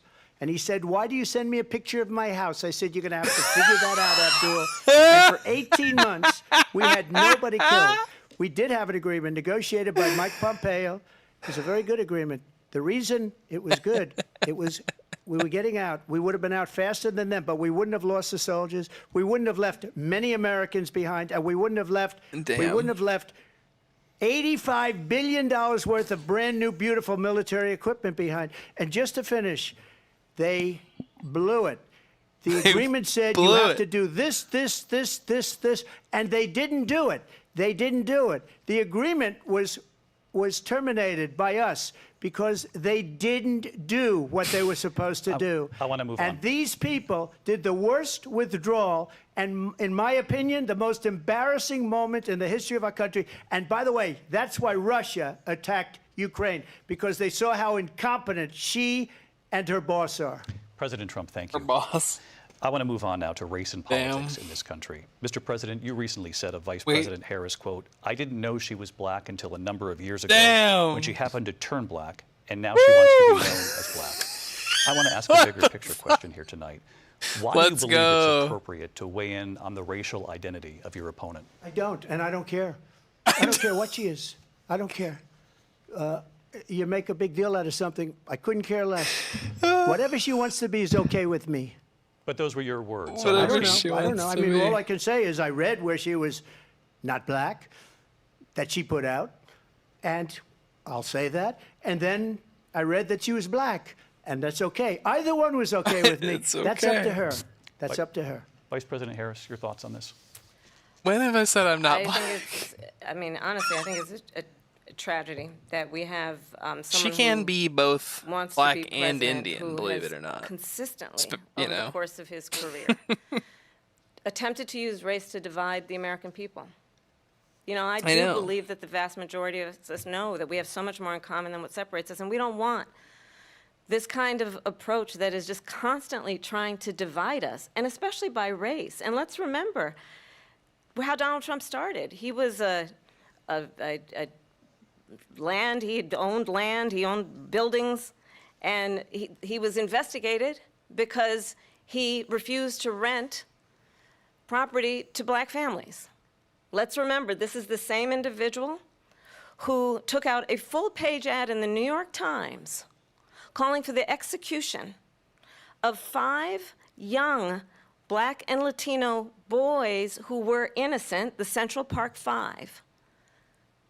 Took out a full-page ad calling for their execution. This is the same individual who spread birther lies about the first black president of the United States. And I think the American people oh man, is he gonna double down on that? Better than I'm just hearing it now want in my better head. than this. Want someone who understands, as I do, I travel our country. Let's go. We see in each other a friend. We see in each other a neighbor. We don't want a leader who is constantly trying to have Americans point their fingers at each other. I meet with people all the time who tell me, can we please just have discourse about how we're going to invest in the aspirations and the ambitions and the dreams of the American people? Knowing that regardless of people's color or the language their grandmother speaks, we all have the same dreams and aspirations and want a president who invests in those, not in hate and division. Vice President Harris, thank you. Lindsay? President Trump, this is now your third time.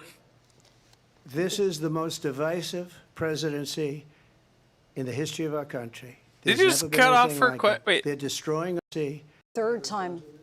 He's already talking? Harris, thank you. Lindsay? President Trump, this is now your third time. This is the most divisive presidency in the history of our country. There's never been anything like it. They're destroying our country, and they come up with things like what she just said.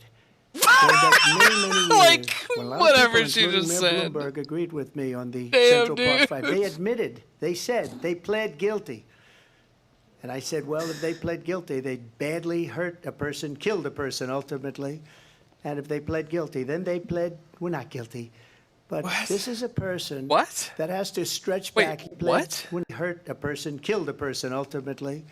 And if they pled guilty, then they pled, we're not guilty. But this is a person that has to stretch back years, 40, 50 years ago, because there's nothing now. I built one of the greatest economies in the history of the world, and I'm going to build it again. It's going to be bigger, better, and stronger. But they're destroying our economy. They have no idea what a good economy is. But he just says, I'm going to... Every single policy. I'm going to make it better. And remember this. And then he doesn't say anything. She is Biden. You know, she's trying to get away from Biden. And then he doesn't say anything about... She is Biden. Their worst policy. He just says their policy we've ever had. This is my policy? A horrible economy. I actually have the best policy. Inflation has made it so they bad. have a terrible policy. And she can't get away with that. And everything's bad because of her and Biden. Clearly, I am not Joe Biden, and I am certainly not Donald Trump. And what I do offer is a new generation of leadership for our country. One who believes in what is possible, one who brings a sense of optimism about what we can do instead of always disparaging the American people. I believe in what we can do to strengthen our small businesses, which is why I have a plan. Let's talk about our plans and let's compare the plans. I have a plan to give startup businesses $50,000 tax deduction, to pursue their ambitions, their innovation, their ideas, their hard work. I have a plan, $6,000 for young families for the first year of your child's life, to help you in that most critical stage of your child's development. I have a plan that is about allowing people to be able to pursue what has been fleeting in terms of the American dream by offering a help with down payment of $25,000 down payment assistance better make a for first-time home small buyers. business out of this streaming That's the kind thing. of conversation Maybe I believe, that. David, that people really want tonight, as opposed to a conversation that is constantly about belittling and name-calling. Let's turn the page Vice President and move Harris, forward. thank you. Let's turn to policy. Let's turn back to He policy. made like a tiny... President Trump. Let's turn to policy, She please. has a plan to defund the police.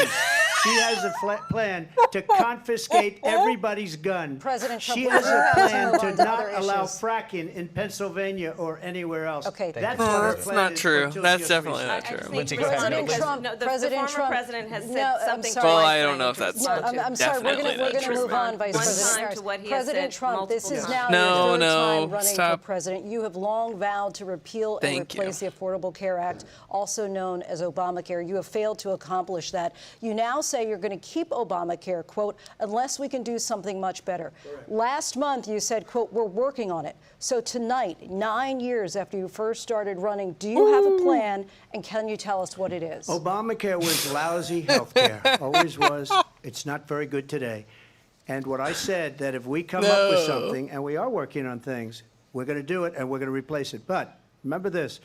I inherited Obamacare because Democrats wouldn't change it. They wouldn't vote for it.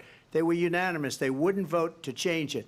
If they would have done that, we would have had a much better plan than Obamacare. But the Democrats came up. They wouldn't vote for it. I had a choice to make when I was president. Do I save it and make it as good as it can be, never going to be great, or do I let it rot? And I felt I had an obligation, even though politically it would have been good to just let it rot and let it go away.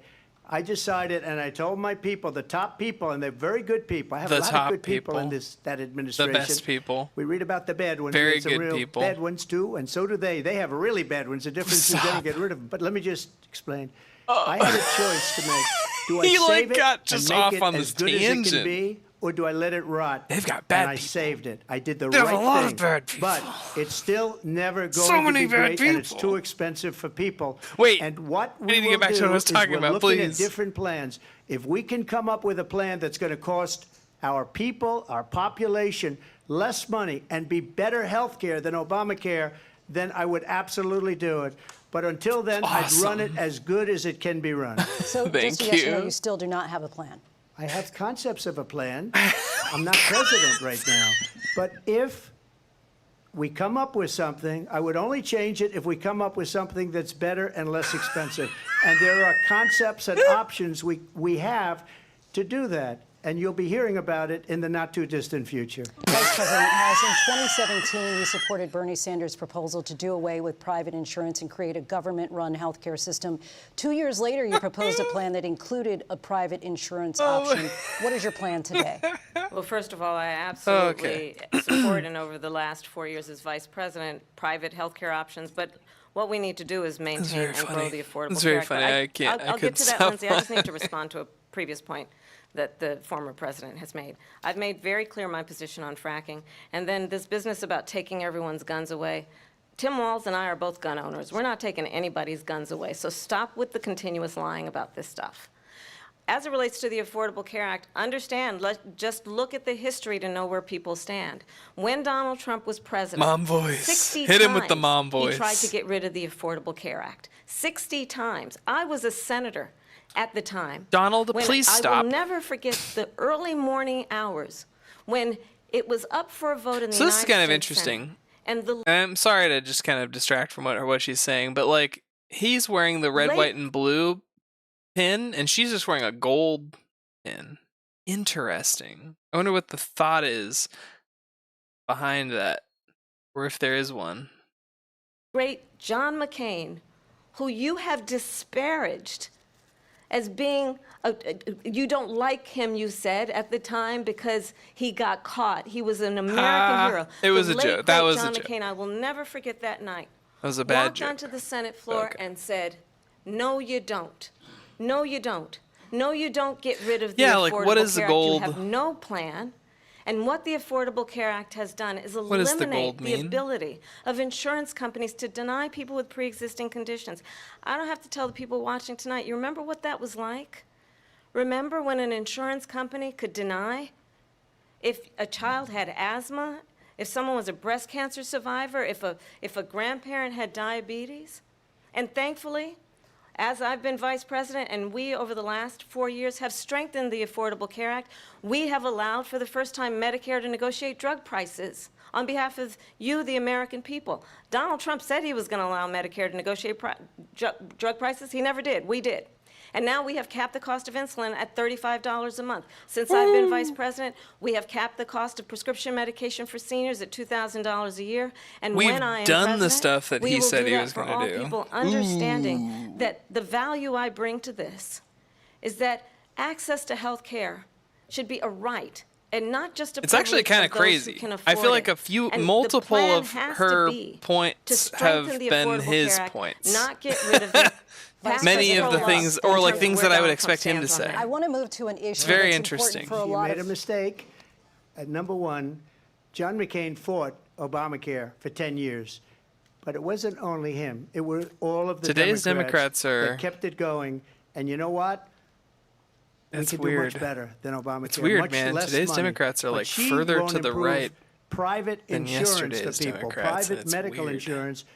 That's another thing she doesn't want to give. President People Trump. are paying privately for insurance that have worked At least in hard policy, and made at least money, in and they wanna have projected private. policy. She wants everybody to be on government insurance where you wait 6 months for an operation that you need immediately. President Trump, thank you. We have another issue that we'd like to get to that's important for a number of Americans, in particular younger voters, and that's climate change. President Trump, with regard to the environment, you say that we have to have clean air and clean water.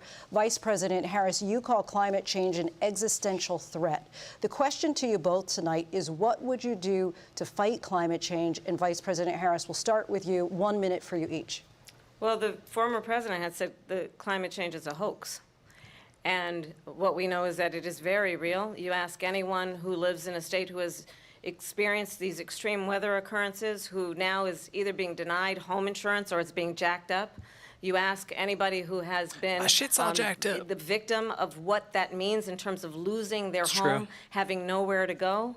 We know that we can actually deal with this issue. The young people of America care deeply about this issue. And I am proud that as Vice President over the last 4 years, we have invested $1 trillion in a clean energy economy, while we have also increased domestic gas production to historic levels. We have created over 800,000 new manufacturing jobs while I have been Vice President. I don't know. We have invested in clean energy to the point that we are opening up factories around the world. Donald Trump said he was going to create manufacturing jobs. I've definitely heard He about lost some people on the manufacturing far jobs. left who and I'm are also proud to have the endorsement of the United Auto Workers and Sean disenfranchised Fain, now who because also of know this. that part of building a clean energy economy includes investing in American-made products, American automobiles. Hey. It includes growing what we can do around American manufacturing and opening up auto plants, not closing them like happened under Donald Trump. Vice President Harris, thank you. That didn't happen under Donald Trump. Let me just tell you, they lost 10,000 manufacturing jobs this last month. It's going, they're all leaving. They're building big. So, like, yeah, what I'm hearing from Kamala Harris is like, we're going to strengthen automobile industry.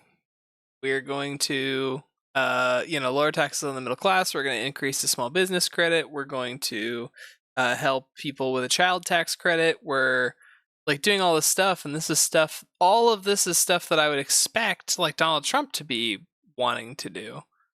Also, I don't know. Auto plants in Mexico, It's weird. in many cases owned by China. They're building these massive plants, and they think they're going to sell their cars into the United States. Why wouldn't he want to do these that? people, what they have given to China is unbelievable. But we're not going to let Maybe that. the We'll put tax tariffs on those credits. cars so they can't come into our country, because they will kill the United Auto Workers and That would any be auto good to worker, hear. whether it's Maybe in some Detroit kind or of South plan, Carolina other or any than other place. What telling they've us done to that business and things are gonna be manufacturing in this horrible. country is horrible. We have nothing. I because literally- they refuse. Biden doesn't go after people I'm because like, supposedly China paid $1 million. is he gonna say that things are horrible? And then he literally said They get horrible. all this money It's from perfect. Ukraine. They get all this money from all of these different countries, and then you wonder, why is he so loyal to this one, that one, Ukraine, China? Why is he? Why did he get $3.5 million I'd be from the interested mayor of Moscow? how many of those people who are like really pissed off at Kamala Harris and stuff are in like super blue areas and they're selling our anyway. country down the tubes. President Trump, thank you. Thank you. We'll be right back with So closing like, statements from both of our if you're in candidates Oregon an and you're historic really night as pissed ABC off News about presidential what debate from Philadelphia. Kamala's saying, it doesn't really matter. Like, your state's still going blue, so like, The ABC News doesn't really presidential matter. debate will continue after this. Hun. This PBS News presentation is made possible by Consumer Cellular, this is Damn, Sam. and now This is a pocket dial. now you're Well, what's it somebody's called? Pocket. Thought I'd let you know that with Consumer Cellular, you get nationwide coverage You're, with I'm a no little contract. trash. That's You're, kind of our thing. Have a nice day. and by the misspelling Corporation for Public is- Broadcasting and by contributions to What do you call it? Shoot, man, immortalized. Damn, dude, my my stuttering is now immortalized. Your misspelling is immortalized in the VOD. So is everything that I'm saying and doing. So that's perfect. I need to let's go back to the debate card. Let's see. How'd we do?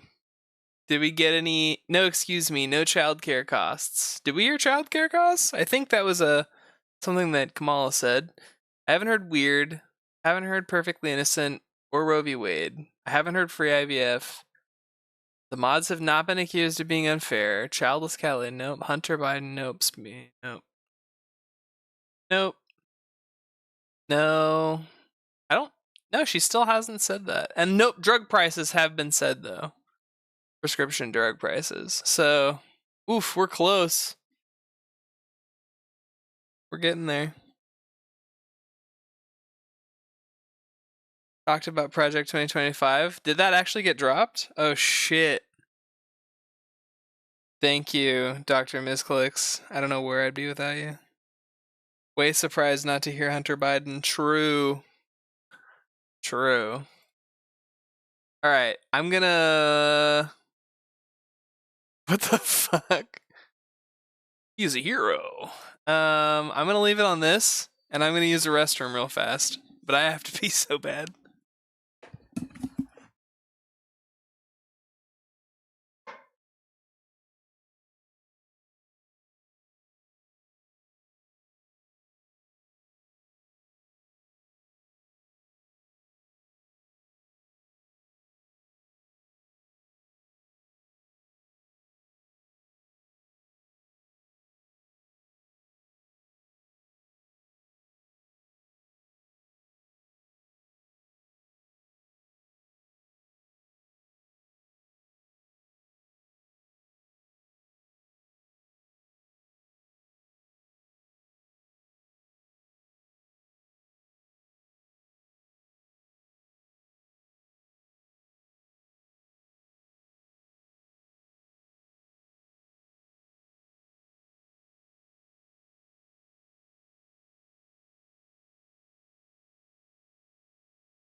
All right, I'm back. Oh shit, I didn't. Is here. I forgot to make the sound happen. Election coverage God damn it. To make informed decisions. Oh. KDS, your trusted Good work, election bro. source. That was bad. Live from the National Constitution Center in Philadelphia, Pennsylvania. Here again, David Muir and Lindsay Davis. David Muir. Welcome back tonight. The time has come for closing That guy statements looks and Vice great. President Harris. Oh, they're just doing closing statements So I think you've now. heard tonight two very different visions for our country.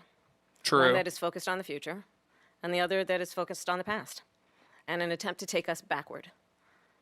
But we're not going back. And I do believe that the American people know we all have so much more in common than what separates us, and we can chart a new way forward. And a vision of that includes having a plan, understanding the aspirations, the dreams, the hopes, the ambition of the American people, which is why I intend to create an opportunity economy, investing in small businesses, in new families, in what we can do around protecting seniors, what we can do that is about giving hardworking folks a break and bringing down the cost of living. I believe in what we can do together that is about sustaining America's standing in the world and ensuring that we have the respect that we so rightly deserve, including respecting our military and ensuring we have the most lethal fighting force in the world. I will be a president that will protect our fundamental rights and freedoms, including the right of a woman to make decisions about her own body and not have her government tell her what to do.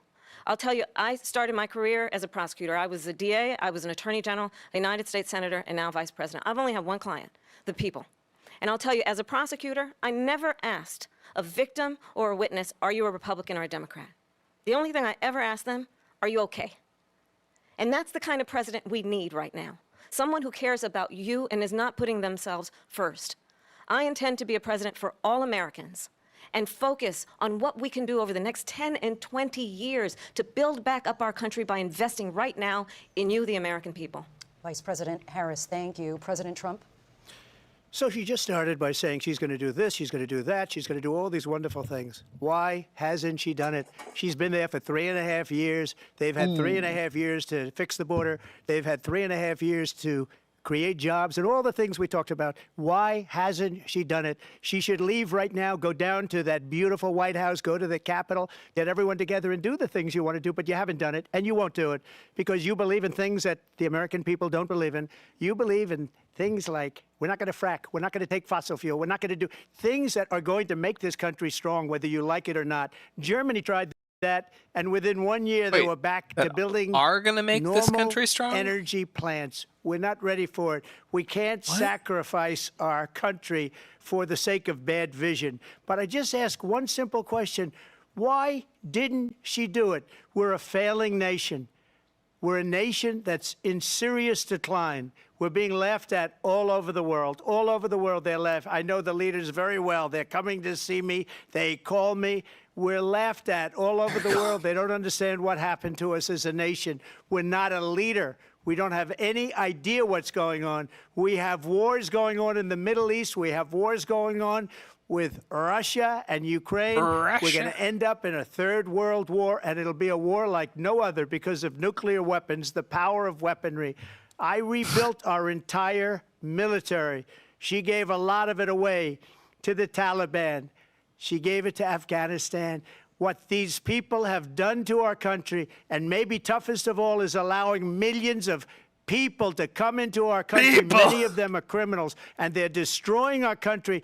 The worst president, the worst vice president in the history of our country. President Trump, thank you. And that is our ABC News presidential debate from here in Philadelphia at the National Constitution Center. That guy on the left. I'm Lindsay Davis. And I'm David Muir. Thank you for watching here in the U.S. and all over the world, and from all of us here at ABC News. Good night. Wow. And that is the end of the first presidential debate between these two candidates, Vice President Kamala Harris and former President Donald Trump. Also likely the only debate. I was kind of hoping that would be longer, but candidates. We have been watching alongside our full team of analysts and, of course, each of our reporters who covers the campaigns.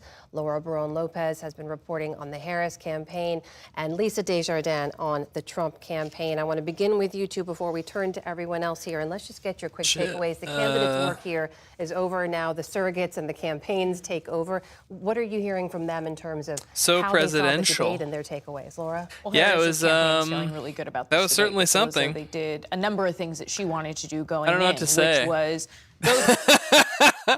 that was. She did that on quite a few fronts. She did that certainly on, interesting. Let's see how this abortion. went. She did that on election denialism, and they said also that in the first hour of the debate, 71% of the grassroots he really didn't say Hunter Biden were from women. So they feel as though some of her strongest moments were when she was going after him on abortion and when she was talking about those personal stories of women who were having miscarriages and unable to get the care that they needed. And they also said that based on the undecided voters that they were tracking live. Oh yeah, I'm thinking about starting up RimWorld after that this. Another strong moment for her was her response because I didn't realize this was going to be so short. Her black identity and her saying me... that racism is a pattern for him and that America doesn't want this anymore, as well as her response to him on election denialism and January 6th. They said that ranked really well with undecided voters. Lisa, we knew that the Harris strategy was going to be to try to goad President Trump to going off script. What's the Trump campaign saying about some of those The Trump campaign knew that, too. Former President Trump knew that. I will tell you, I have not heard from my Trump campaign sources, some of whom usually do text me back in situations like this. So that's a sign. The Trump campaign did put out an official statement declaring that Trump was the winner of this debate. There's been a lot of response when I posted that on social media, people saying they don't see it that way. But let's talk about other Republicans in Congress. I just got this from a Republican Senate source. They want to take back the Senate. They are very much in reach of doing that. That allows people in chat to imagine what Nikki could have done, talking about Nikki Haley. Trump just took the bait and took the bait and missed the argument. When Vice President and I think Harris all of you start getting points about, immediately. For example, Wharton economists from his alma mater criticizing his economic plan. And then the size of his crowd really got under his skin, and you could see his tone and demeanor changing. Now, what Republicans in Capitol Hill think really probably doesn't matter. What matters is undecided voters. And we've been following voters throughout this campaign. We talked about it during the last debate. One of them, Zach Horn from Pennsylvania, Republican undecided voter, texted me this. It was just weak. He said, I just felt like I was just very Harris. confused. Tonight's It feels debate like, further confirmed that to me, the left is drifting. He said, I am looking for someone to build a wherever foundation the left of is now is Harris drifted offers further that. right. Trump does not. He says, tonight I could see her as a commander-in-chief. Like 4-year That's a big period. deal. It's kind of weird. Let's bring in our and then I'm panel hearing of experts. We've got Kamala Amy Walter say of the things that I would have Political Report with expected Amy Walter, Trump to say 4 years strategist ago. Amisha Cross, So I don't and even know. Republican strategist. I don't even Kevin know what's Madden. going on. Amisha, there was a question heading into this debate It's about so weird. how much Kamala Harris, the degree to which she would engage directly with Donald Trump, and how much would she really maybe I'm speak crazy, beyond the debate stage you know? directly to the American people. Maybe I'm both. the insane one. Yeah, absolutely. Kamala Harris had a high ceiling to clear and a very delicate balance because she is a part of the current administration. But she was also able to not only set herself apart, but to lean in on the policies that matter the most to the American people. She talked about the economy. She talked about the middle class. She talked about housing. She talked about women's reproductive rights. But she also attacked Trump hardcore. She went after him on statements about January 6th, what he didn't do, and what he should have done. She went after him on a lot of the rhetoric that he's utilized over time, in large part the divisiveness, the darkness, the lack of a path forward, the way that he's trying to take America back. And she hit him hard on his own criminality. For him to start, radicalizing and talking about the tropes that are pausing this, hitting this, I think. Oh. Here we go. You guys can hear me? Okay, good. Game audio will start hitting soon. I hit randomize. I should have probably done this while things were happening. I guess I could always position back. Oh shit. Nope. Uh-oh. Issued in about migrants, but then to slam him down about the things that he is currently facing. I thought that was a really, really hard hit. Kevin, your assessment of how the former president did tonight. Look, usually at these debates, I have like a very complex analysis. Now we're going back. Shit.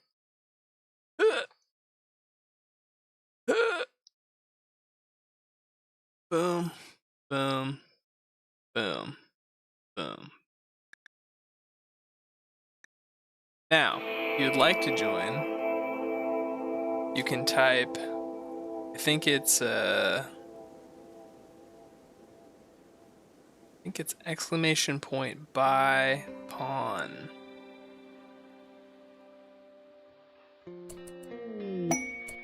Nice. And then, yeah, that'll buy a pawn and put it into the place. It'll make a random person. This is me.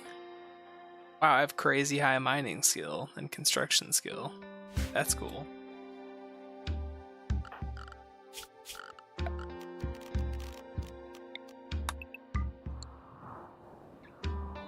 And then you can learn more commands by doing all commands. Boom. So those are all the commands that you can do.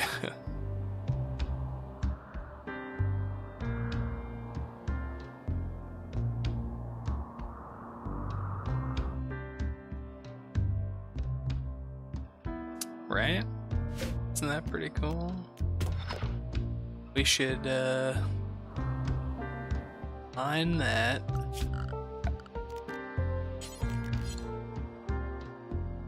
I have access to any steel.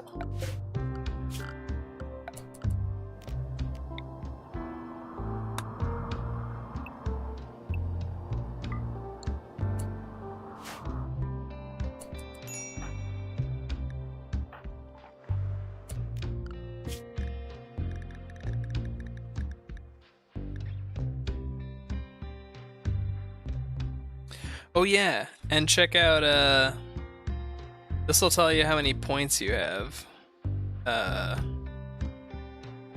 Bow. And then you can get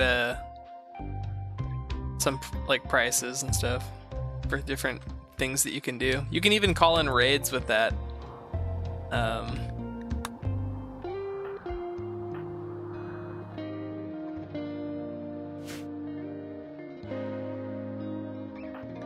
Let's see.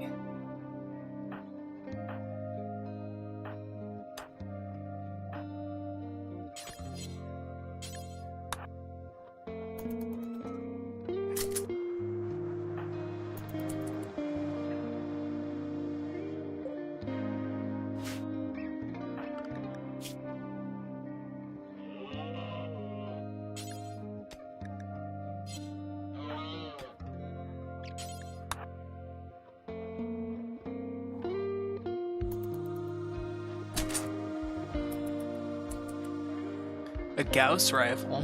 What? What? What's happening? Oh shit, this guy's having a heart attack? Fuck.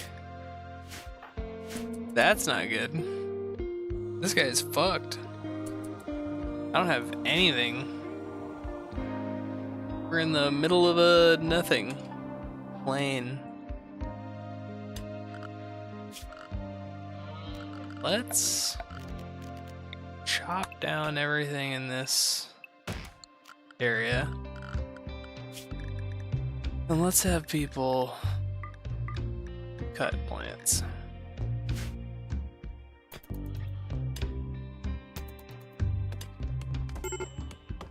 Whoa. Yeah, he's fucked. I don't know what to do about him. Who has the highest doctoring skill? That'd be Morrow, probably. Tend him without any medicine.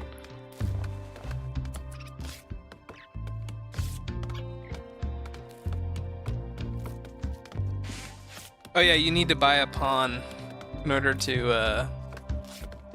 have that do anything to yourself, I guess. This guy's fucked. I think he's just screwed.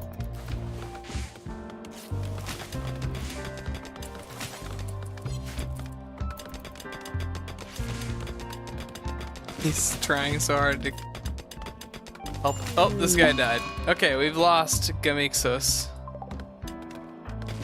Alright. Oh. Who's our best shooter now? Manatee.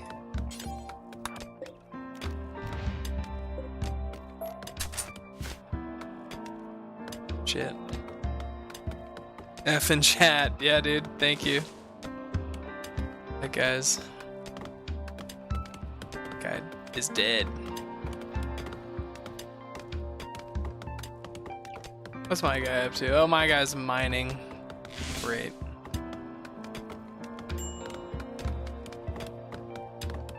Should probably start working on like a room for people to live in.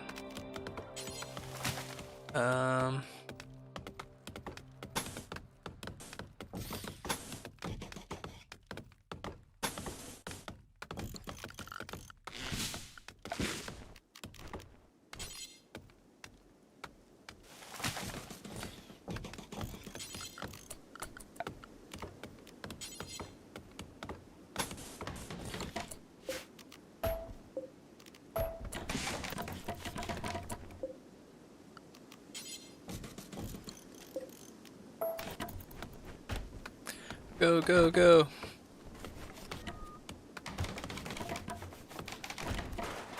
Hell yeah. Boom. Oh shit, we only have 4 beds. Fuck. More.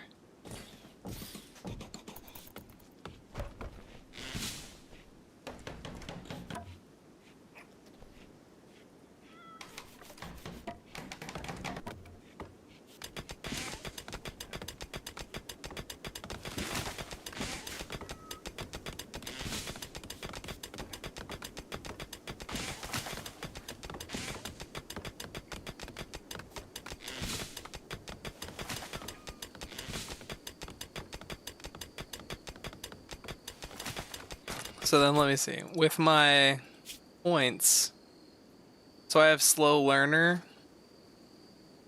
So let me see. I think I can, hang on. I think I can remove, yeah, hold on.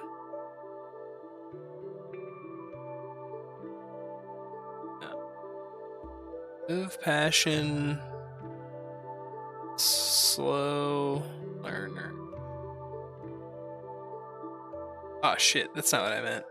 Damn it, I meant remove trait.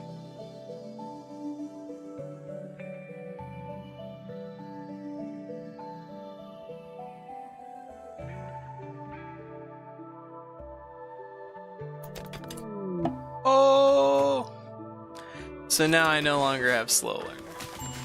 And I spent some points to get that on my character.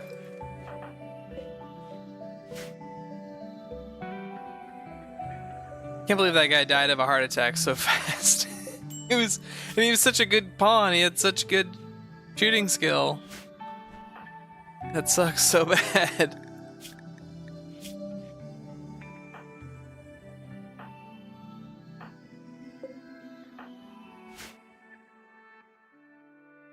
Oh.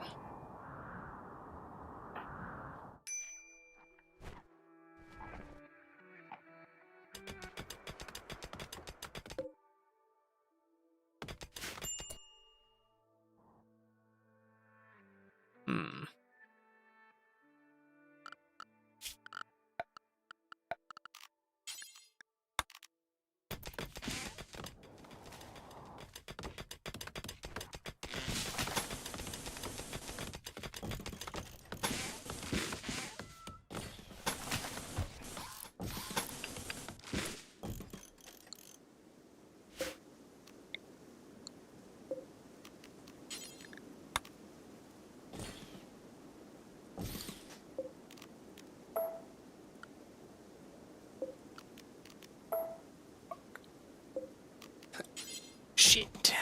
Okay, there we go. Easy. Then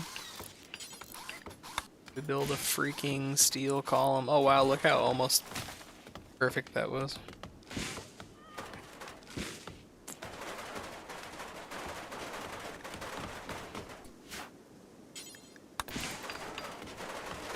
There we go. Now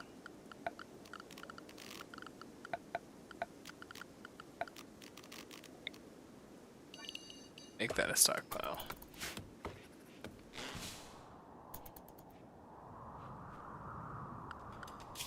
Then we can do some other stuff like setting the apparel policy. I don't want anything less than 50% quality being worn by people.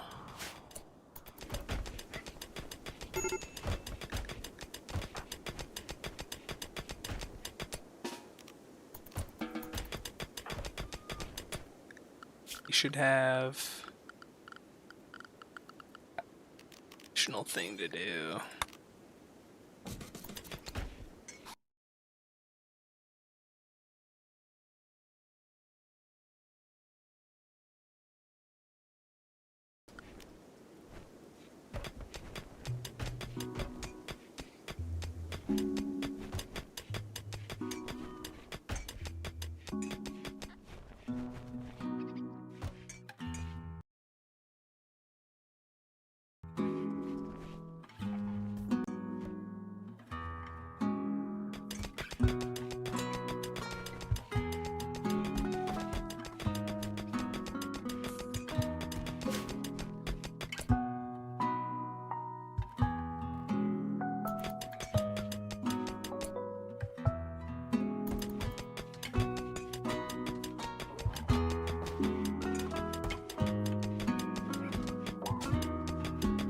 Oh no. I forgot that you guys get to vote on these. Fuck.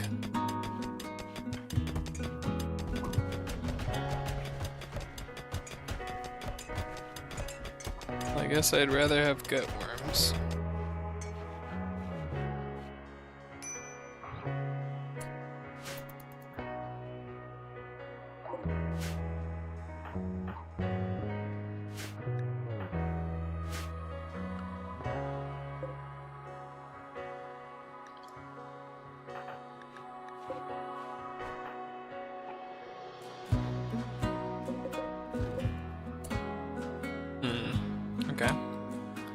I need more pemmican.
Vedotas.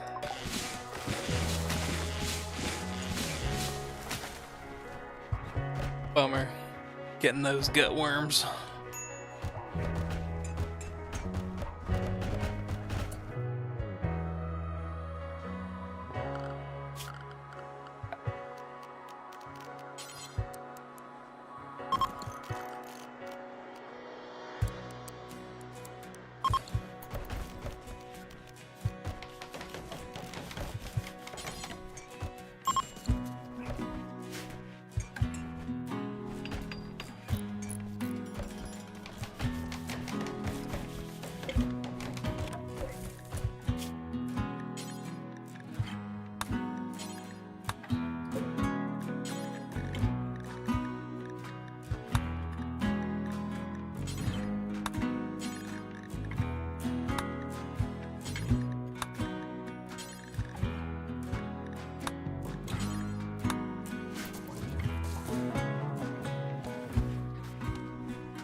Gut worms are terrible. You never want gut worms. Oh, party.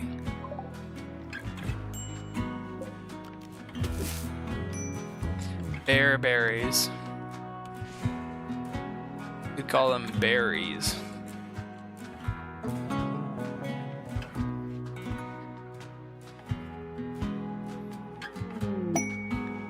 An exotic goods trader.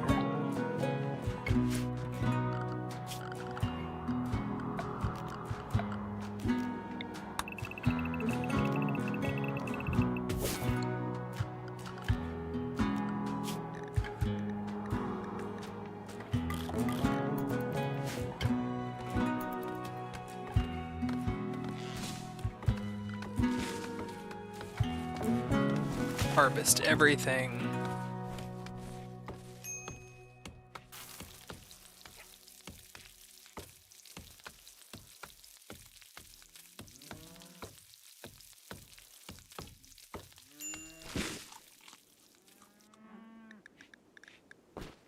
Wait, who's starving? Nobody.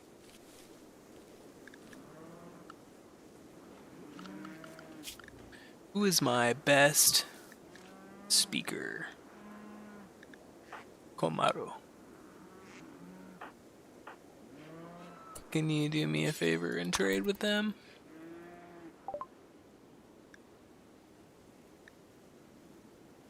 Oh yeah, sell all the animals. Hell yeah. So happy I can do that. Ugh, these animals suck. Anyway. A Norwegian forest cat, an otter, and a French bulldog? Come on. Worthless. We would definitely trade them for a few components. Damn, 8 components. For all the animals. 8 components. That's a pretty rough trade.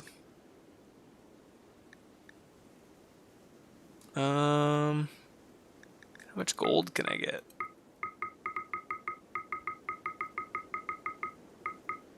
Damn. 24 gold? 25 gold?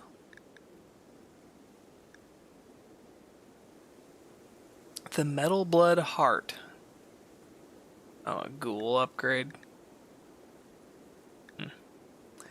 Pain Stopper, kind of nice.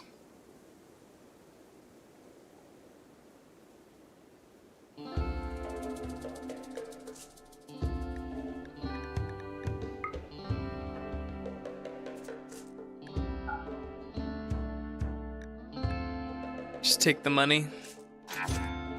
Take the money and run.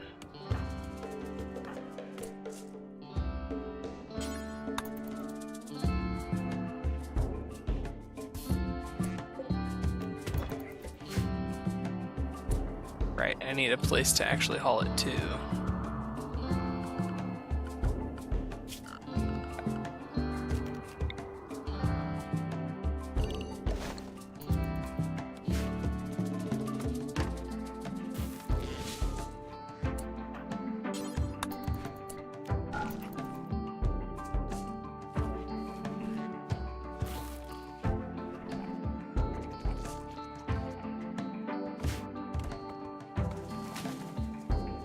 Hell yeah.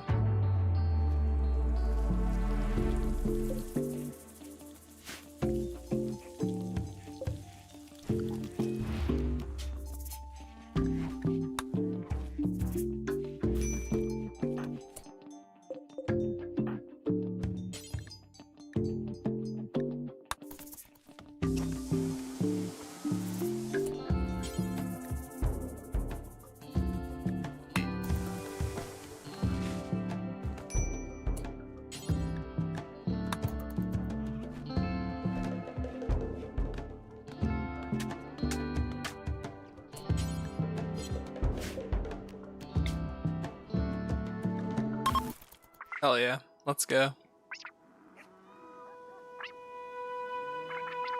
Let's have a funeral.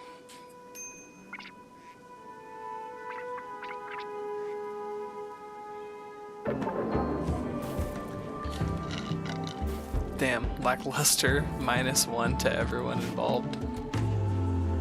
Ouch.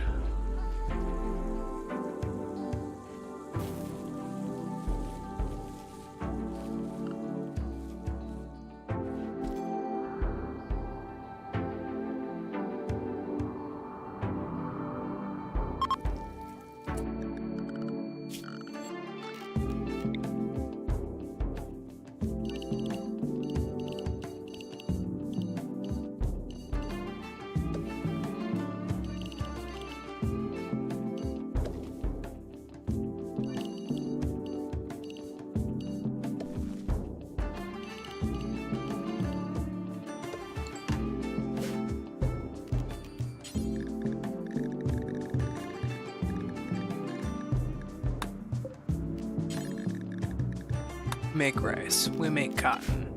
Fuck. That's not what I wanted to do.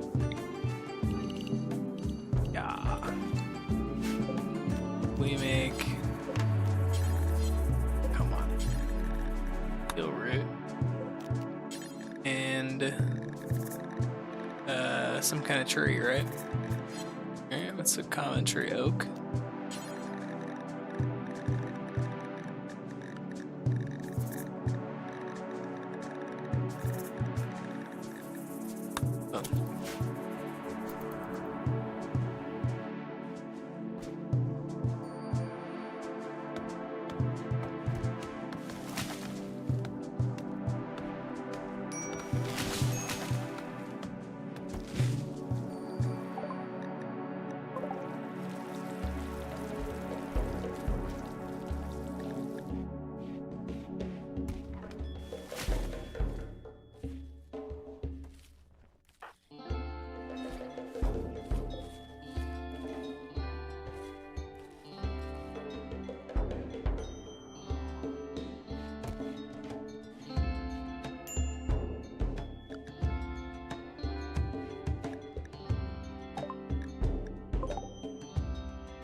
Ooh, too expensive for even me.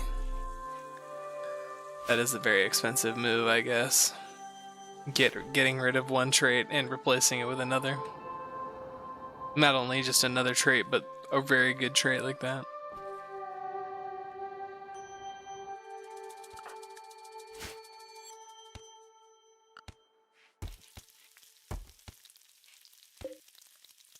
An array headset.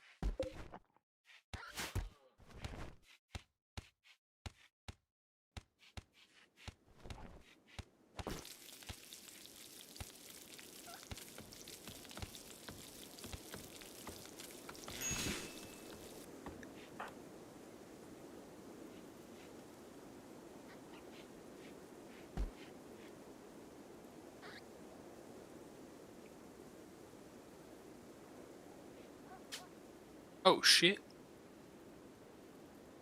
Called the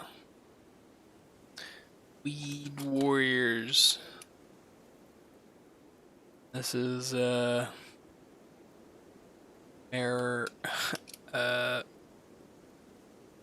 Canatopia. Canatopio. Boom. Hell yeah. That's a big turkey. The Master Debaters. Makeshift. Nice. What's up, buddy? Makeshift steam engine. We just started this one. We just finished watching the debate. Not that long ago. That was a good time.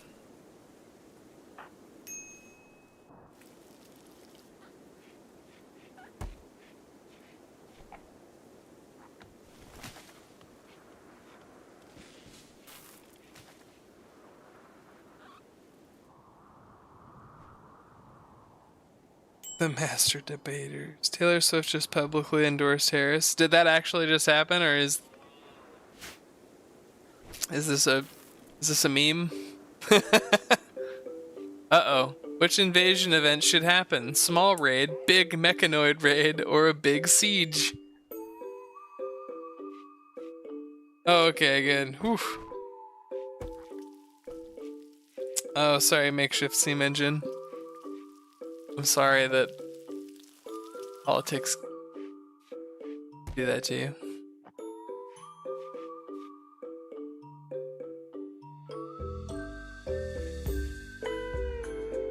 No, it was?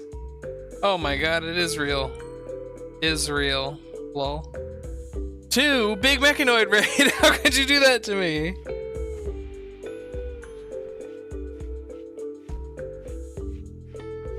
I'm hoping it's a small raid. I don't know if we can handle much more than that. Hold on, I should probably look at other people's abilities if we're about to get a big raid.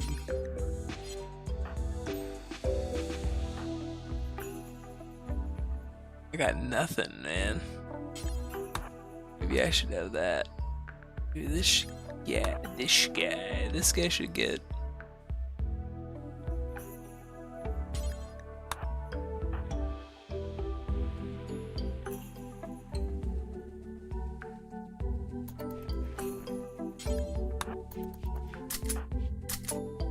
We're getting attacked soon.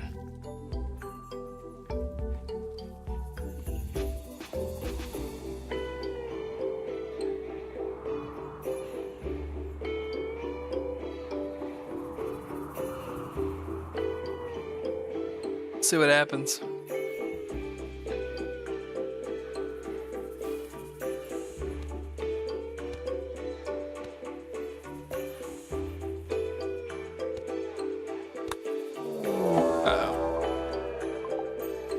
Uh-oh, they're dropping in. Just over there, too.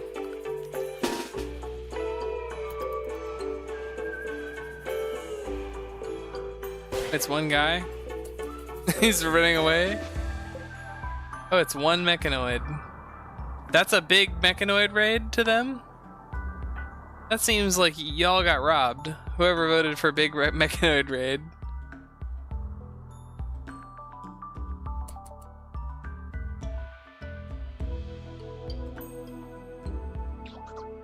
Holy shit, you have 18,000? Uh-oh. Nice work. Okay, well, that was fast.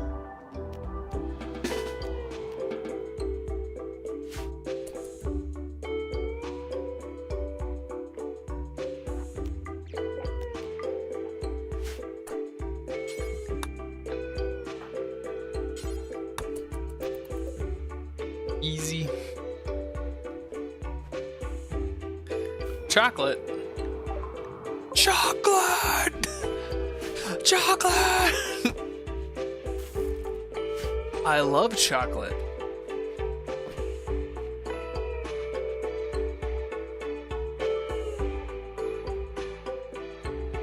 Smallest possible? What do you mean? The smallest amount of chocolate? Oh my gosh, you've joined. Who are you? You are a jealous, thick-skinned, slothful tomb maker, treehouse builder. You look like Hagrid.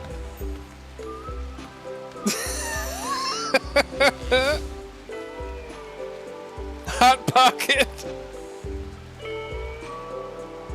I think there's a buy menu, and it's even got prices.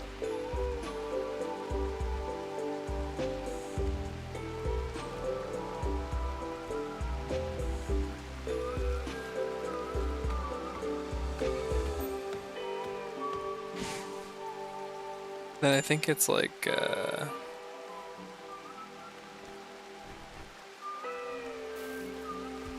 what's the...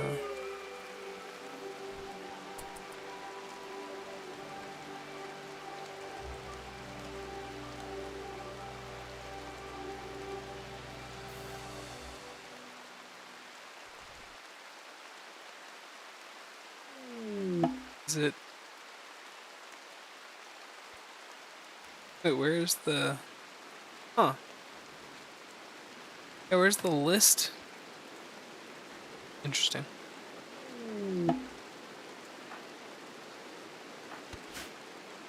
Out here with this bunny playing hoopstone alone in the rain.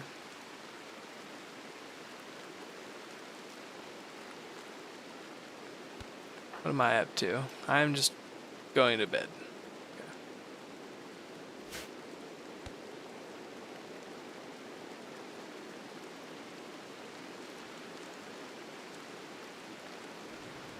Ah, that's what it is. Purchase list.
Wait, what just got killed out here?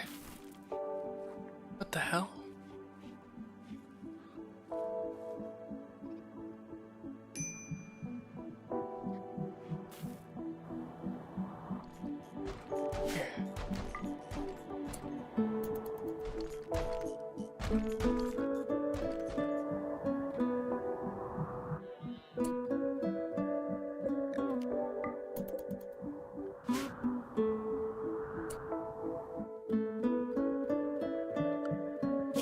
Who's my cook?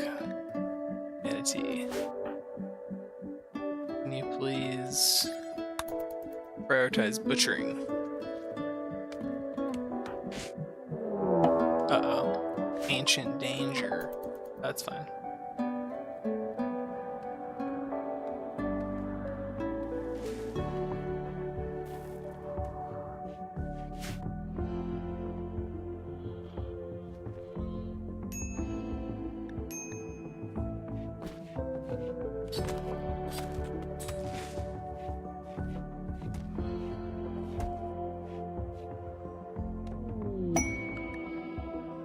Caravan animals. Ooh. What do they have? Steel shiv, steel dagger. A few other travel weapons. Ooh, medicine.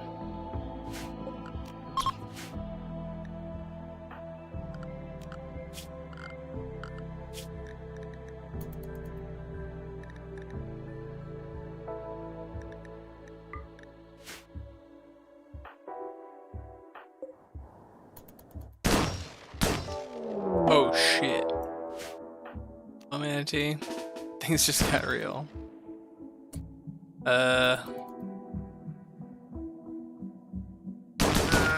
Okay, that's a good shot.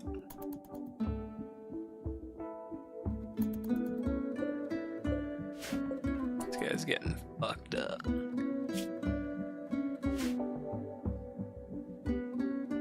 A lot of buffering, you say? Let me alt tab for a second. Oh, everything looks good on my end. Weird.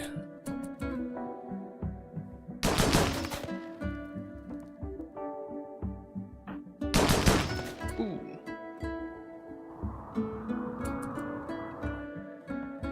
Go, manatee, go.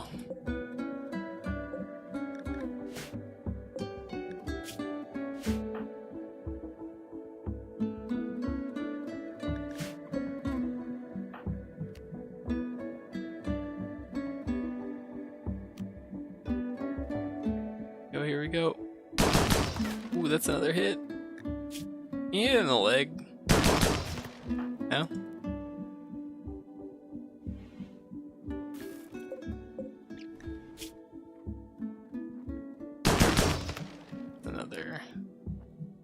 Another hit.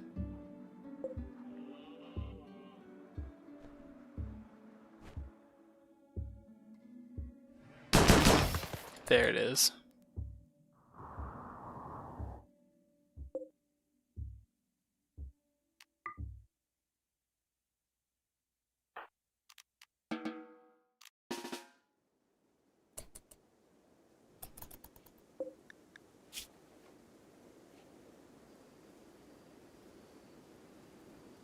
Oh, you're doing the whole 1080 thing. Good luck.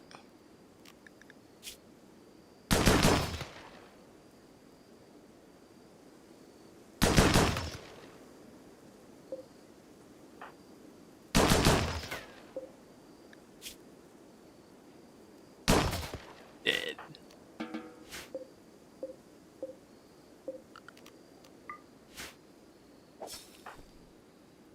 Z.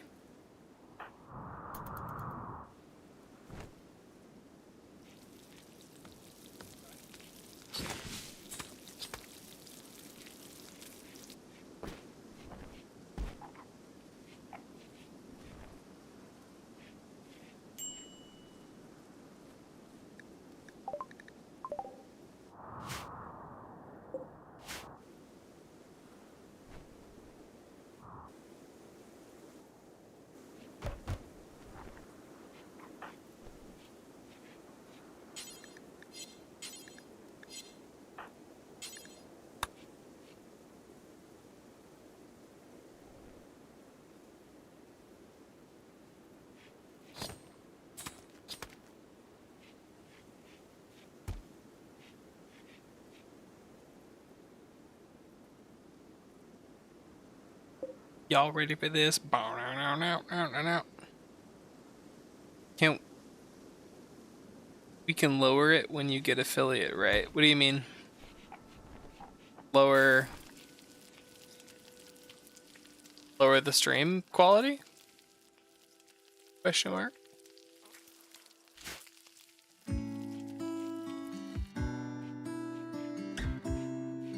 Oh.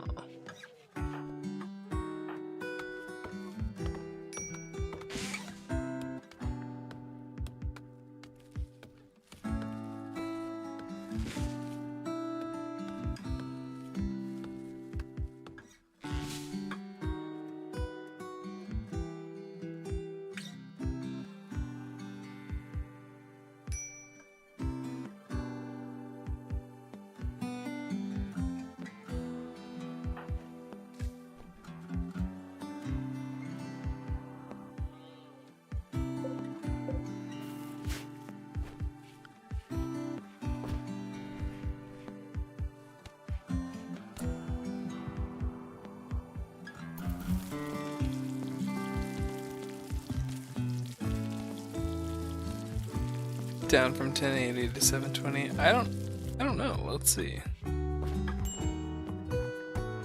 Oh. Yeah, I can't. It's auto 1080. That's weird. I didn't realize that. I don't know if that's... Huh. I never noticed that. Yeah, I don't know if that's something you get when you hit affiliate. I hope so. It sucks that it's auto 1080.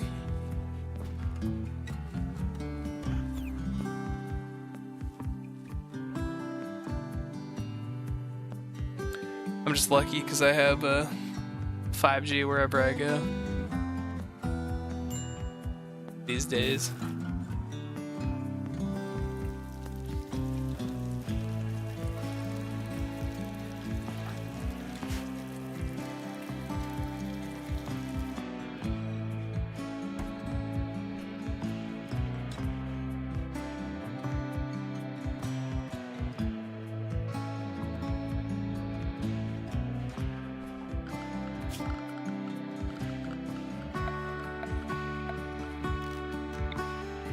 Gosh, I do have power abilities.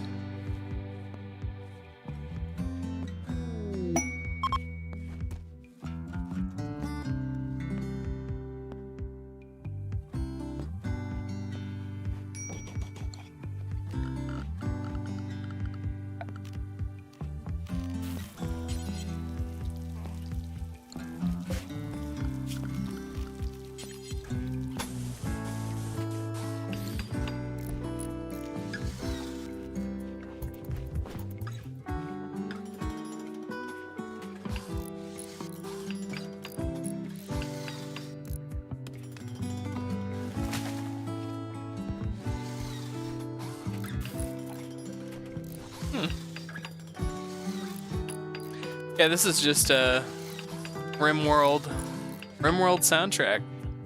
Good game.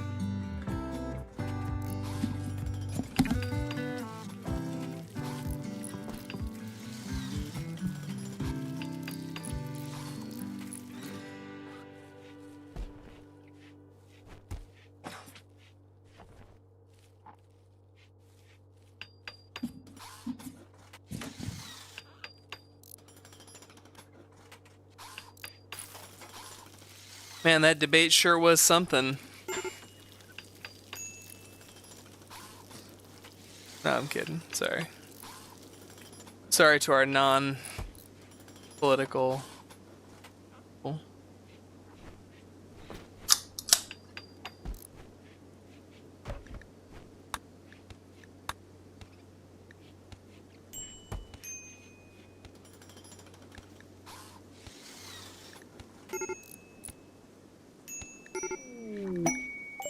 Ooh, cargo pods.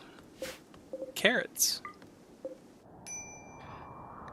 We need warm clothes. Uh-oh.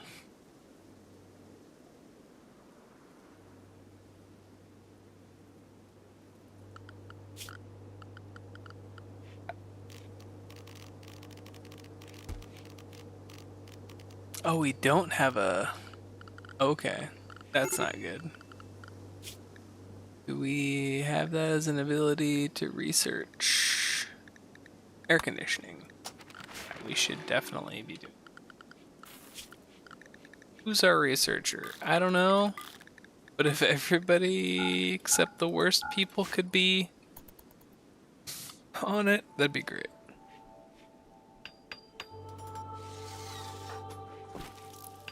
So this is the windmill, or the wind turbine. The wind turbine generates power, but only if all of the squares in front and behind it are empty. If the squares in front and behind it are not empty, then it will reduce in efficiency. So that's why I'm building this flooring here. Now, Chaditas, which is basically just Chad in Latin, Chaditas, has broken. Now he's punching things, dealing damage to them. Not very much. Okay, now he's no longer having a tantrum. Thank you, Chaditus.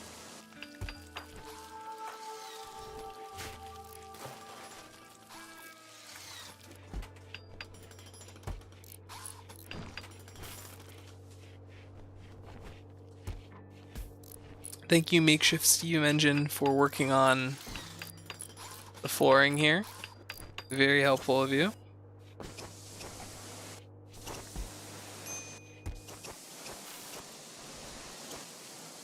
Nice. Okay.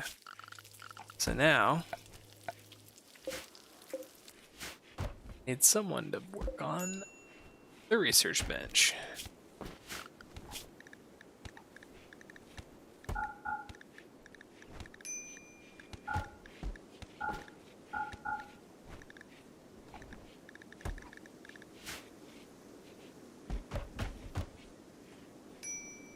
Oh, right.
Oh god, this bunny got killed by a cougar.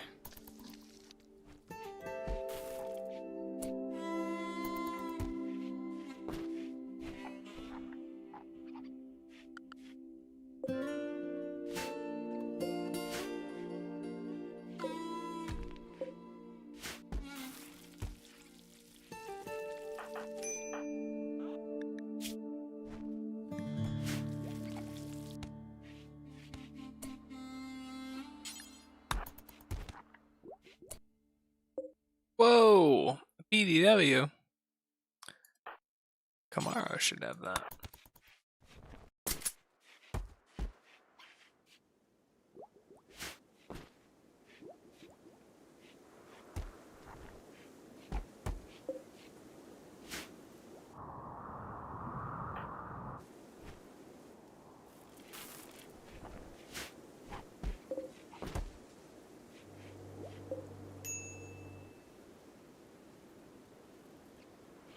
Hell yeah. Let's freaking go.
Everyone's sleeping.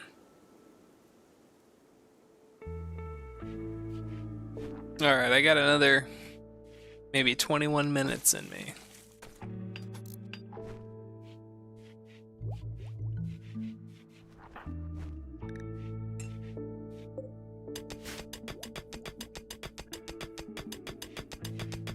Whoa.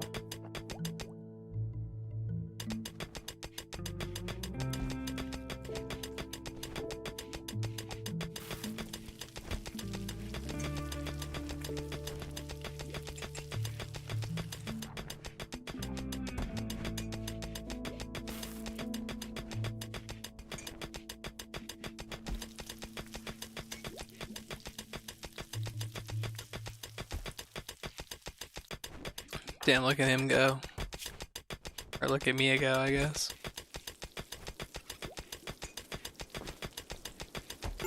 Wow.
Ah, things are going so well.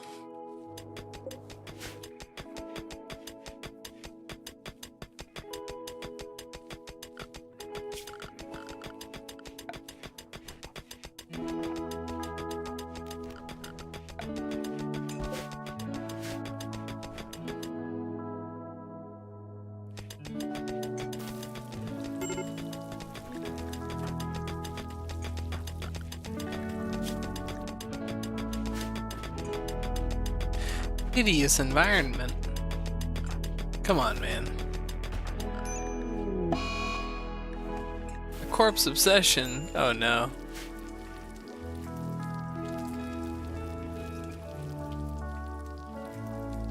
Very cool.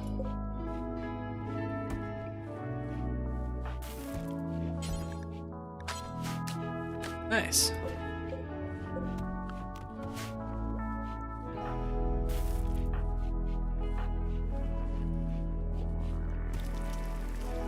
So I'm going to be creepy and corpse obsessed for a little while. Nice. Very helpful.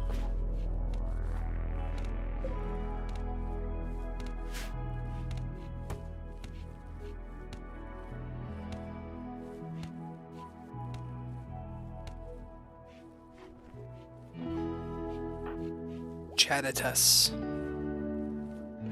These. Please do all the work. Oh no.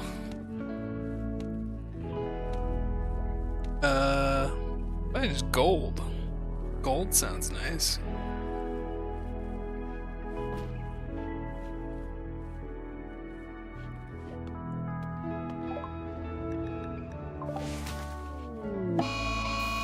Ambrosia binge. Well, good luck. I don't really have any. I have one. Oh. Good work. You ate the one.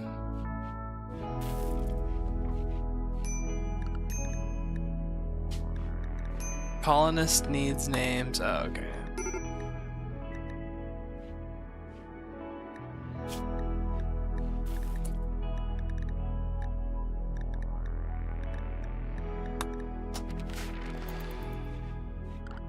Let's get these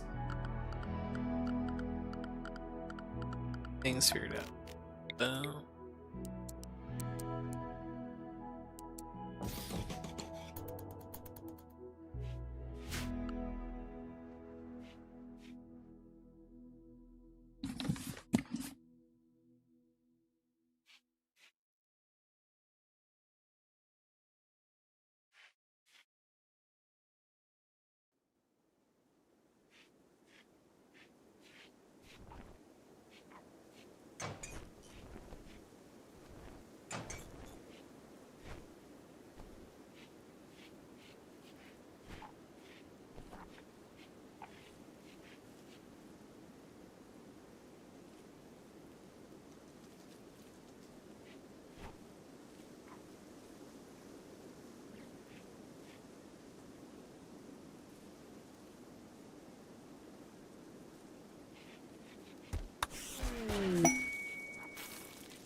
I'm back. Ugh.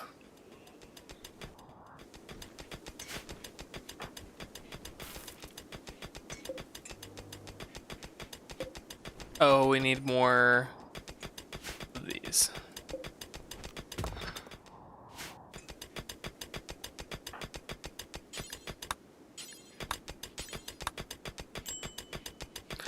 Go!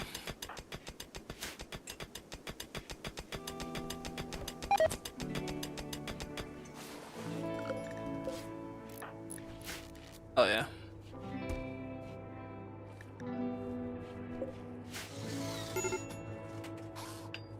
Boink.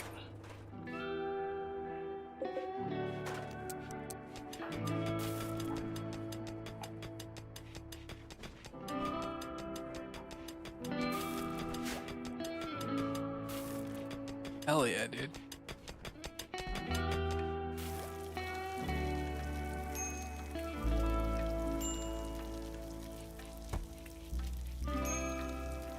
We got hella food now refrigerated.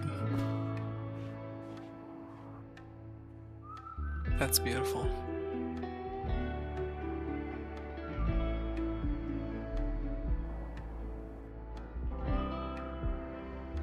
Beautiful.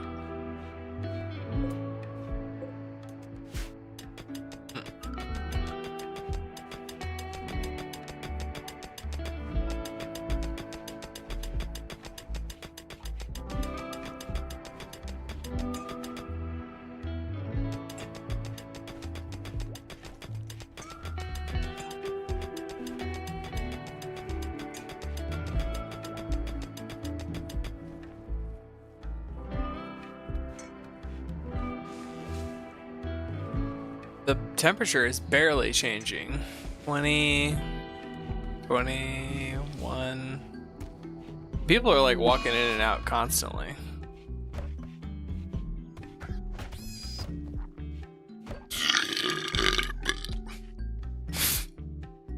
Excuse me.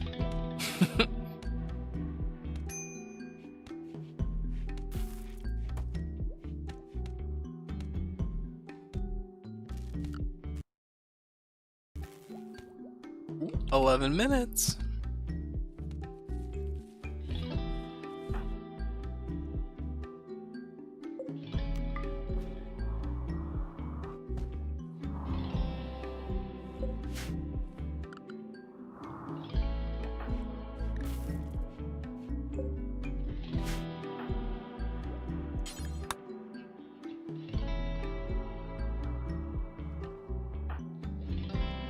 Oh yeah.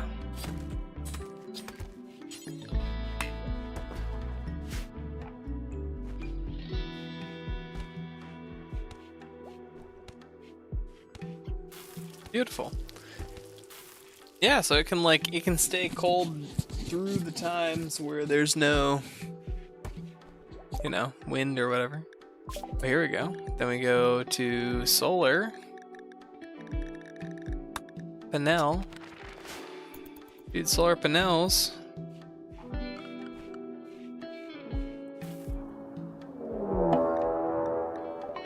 Cougar hunting me. Alright, everybody.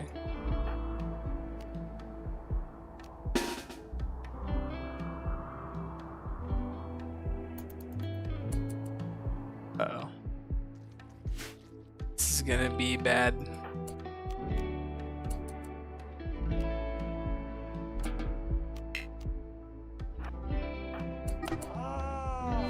Alright, I hit it first. In the leg. Ooh, I hit it again. In the body. Oh, it hit me. Oh, I hit it. In the body. It's all fucked up. Oh. I hit it again. In the leg again. Oh. I don't think I hit it that time. Ooh, okay. Oh, I stunned it. Great. Oh, there's a nice hit. Uh-oh.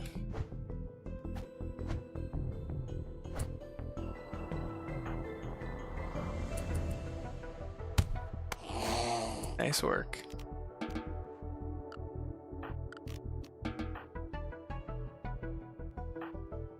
I fucked up. 5. Oh, big toe. Bit off. Oh no. Who's my best doctor? It's me.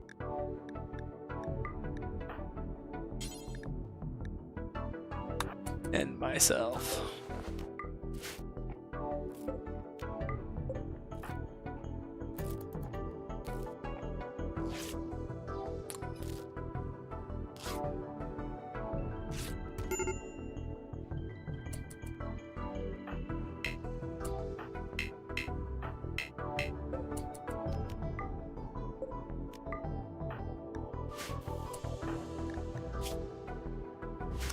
Shit, 4 hours.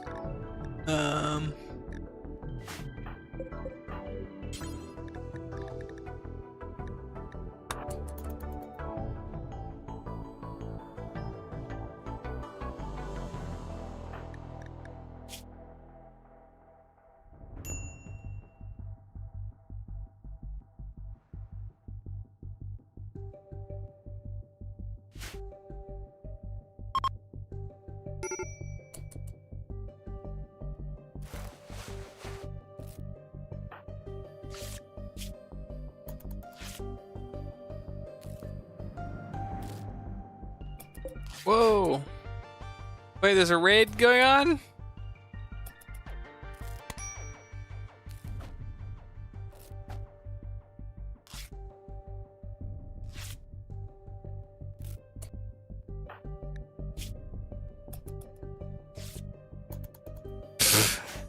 This guy just gave up and ran away. They lit a bunch of fires and then ran away. Wait, Red got kidnapped. What? Hold on. No. No, we're on. Oh, no, no, no. We're in Iron Man mode, so I can't undo that. Fuck. Well. This was more important to me, so. Am I gonna live? Am I even gonna survive?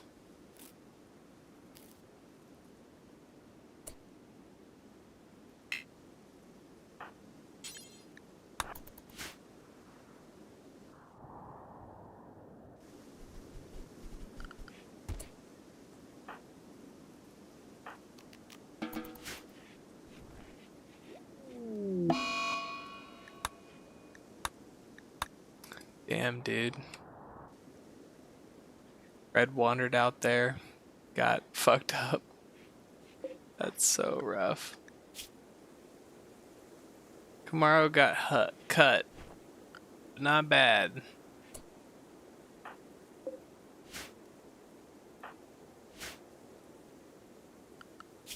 Who's my next best doctor? Oh, it's also cool. Okay.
It's like Eclipse. Oh, that's not gonna stop you? Alright, Solar Flare. Damn, dude.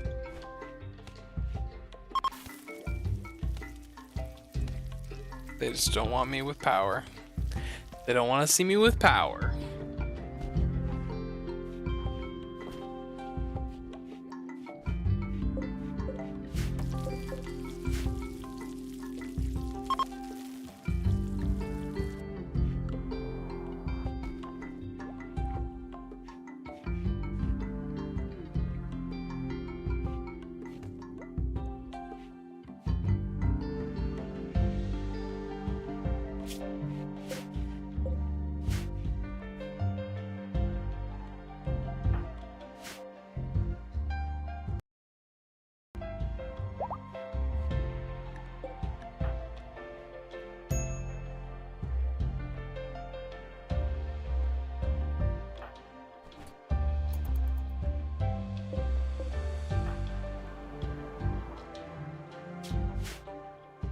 Oh.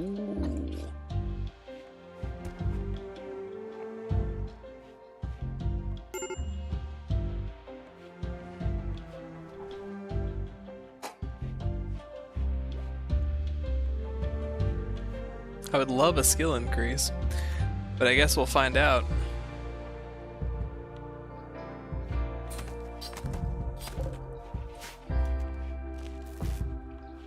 Yay!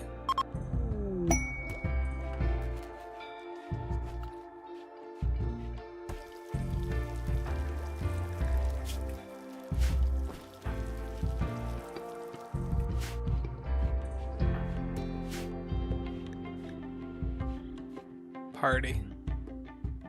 Having a party around the windmill, I guess. Standing over near the windmill. Wow, isn't this cool? Isn't it crazy that we built this? Yeah, man.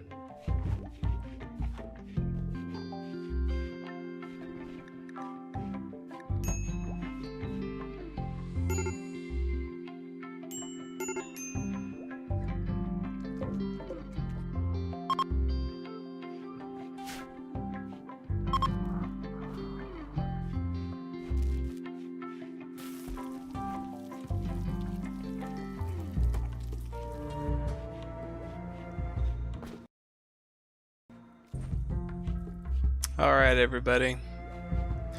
Well, it looks like we're at the 9 o'clock mark for me. This is about as much time as I had planned to spend streaming this evening. Thank you for joining me. I'll probably be back. Let's see. What's tomorrow? Wednesday? Oh, so not tomorrow. I'll be back Thursday. Oh, increased skill. Manatee. Got a cooking boost. Cooking skill boost. Very helpful. Wow. Big boom. Big boost. But yeah. Heading out. Thanks for joining me. Good night. Again, thank you for joining me. If you haven't followed me already, please consider dropping a follow. If you're on YouTube, hit a like or a subscribe. Otherwise, check me out on X, I guess, for my insightful comments and posts. But yeah, thank you again for being here, and I hope you have a wonderful night. Bye, everybody.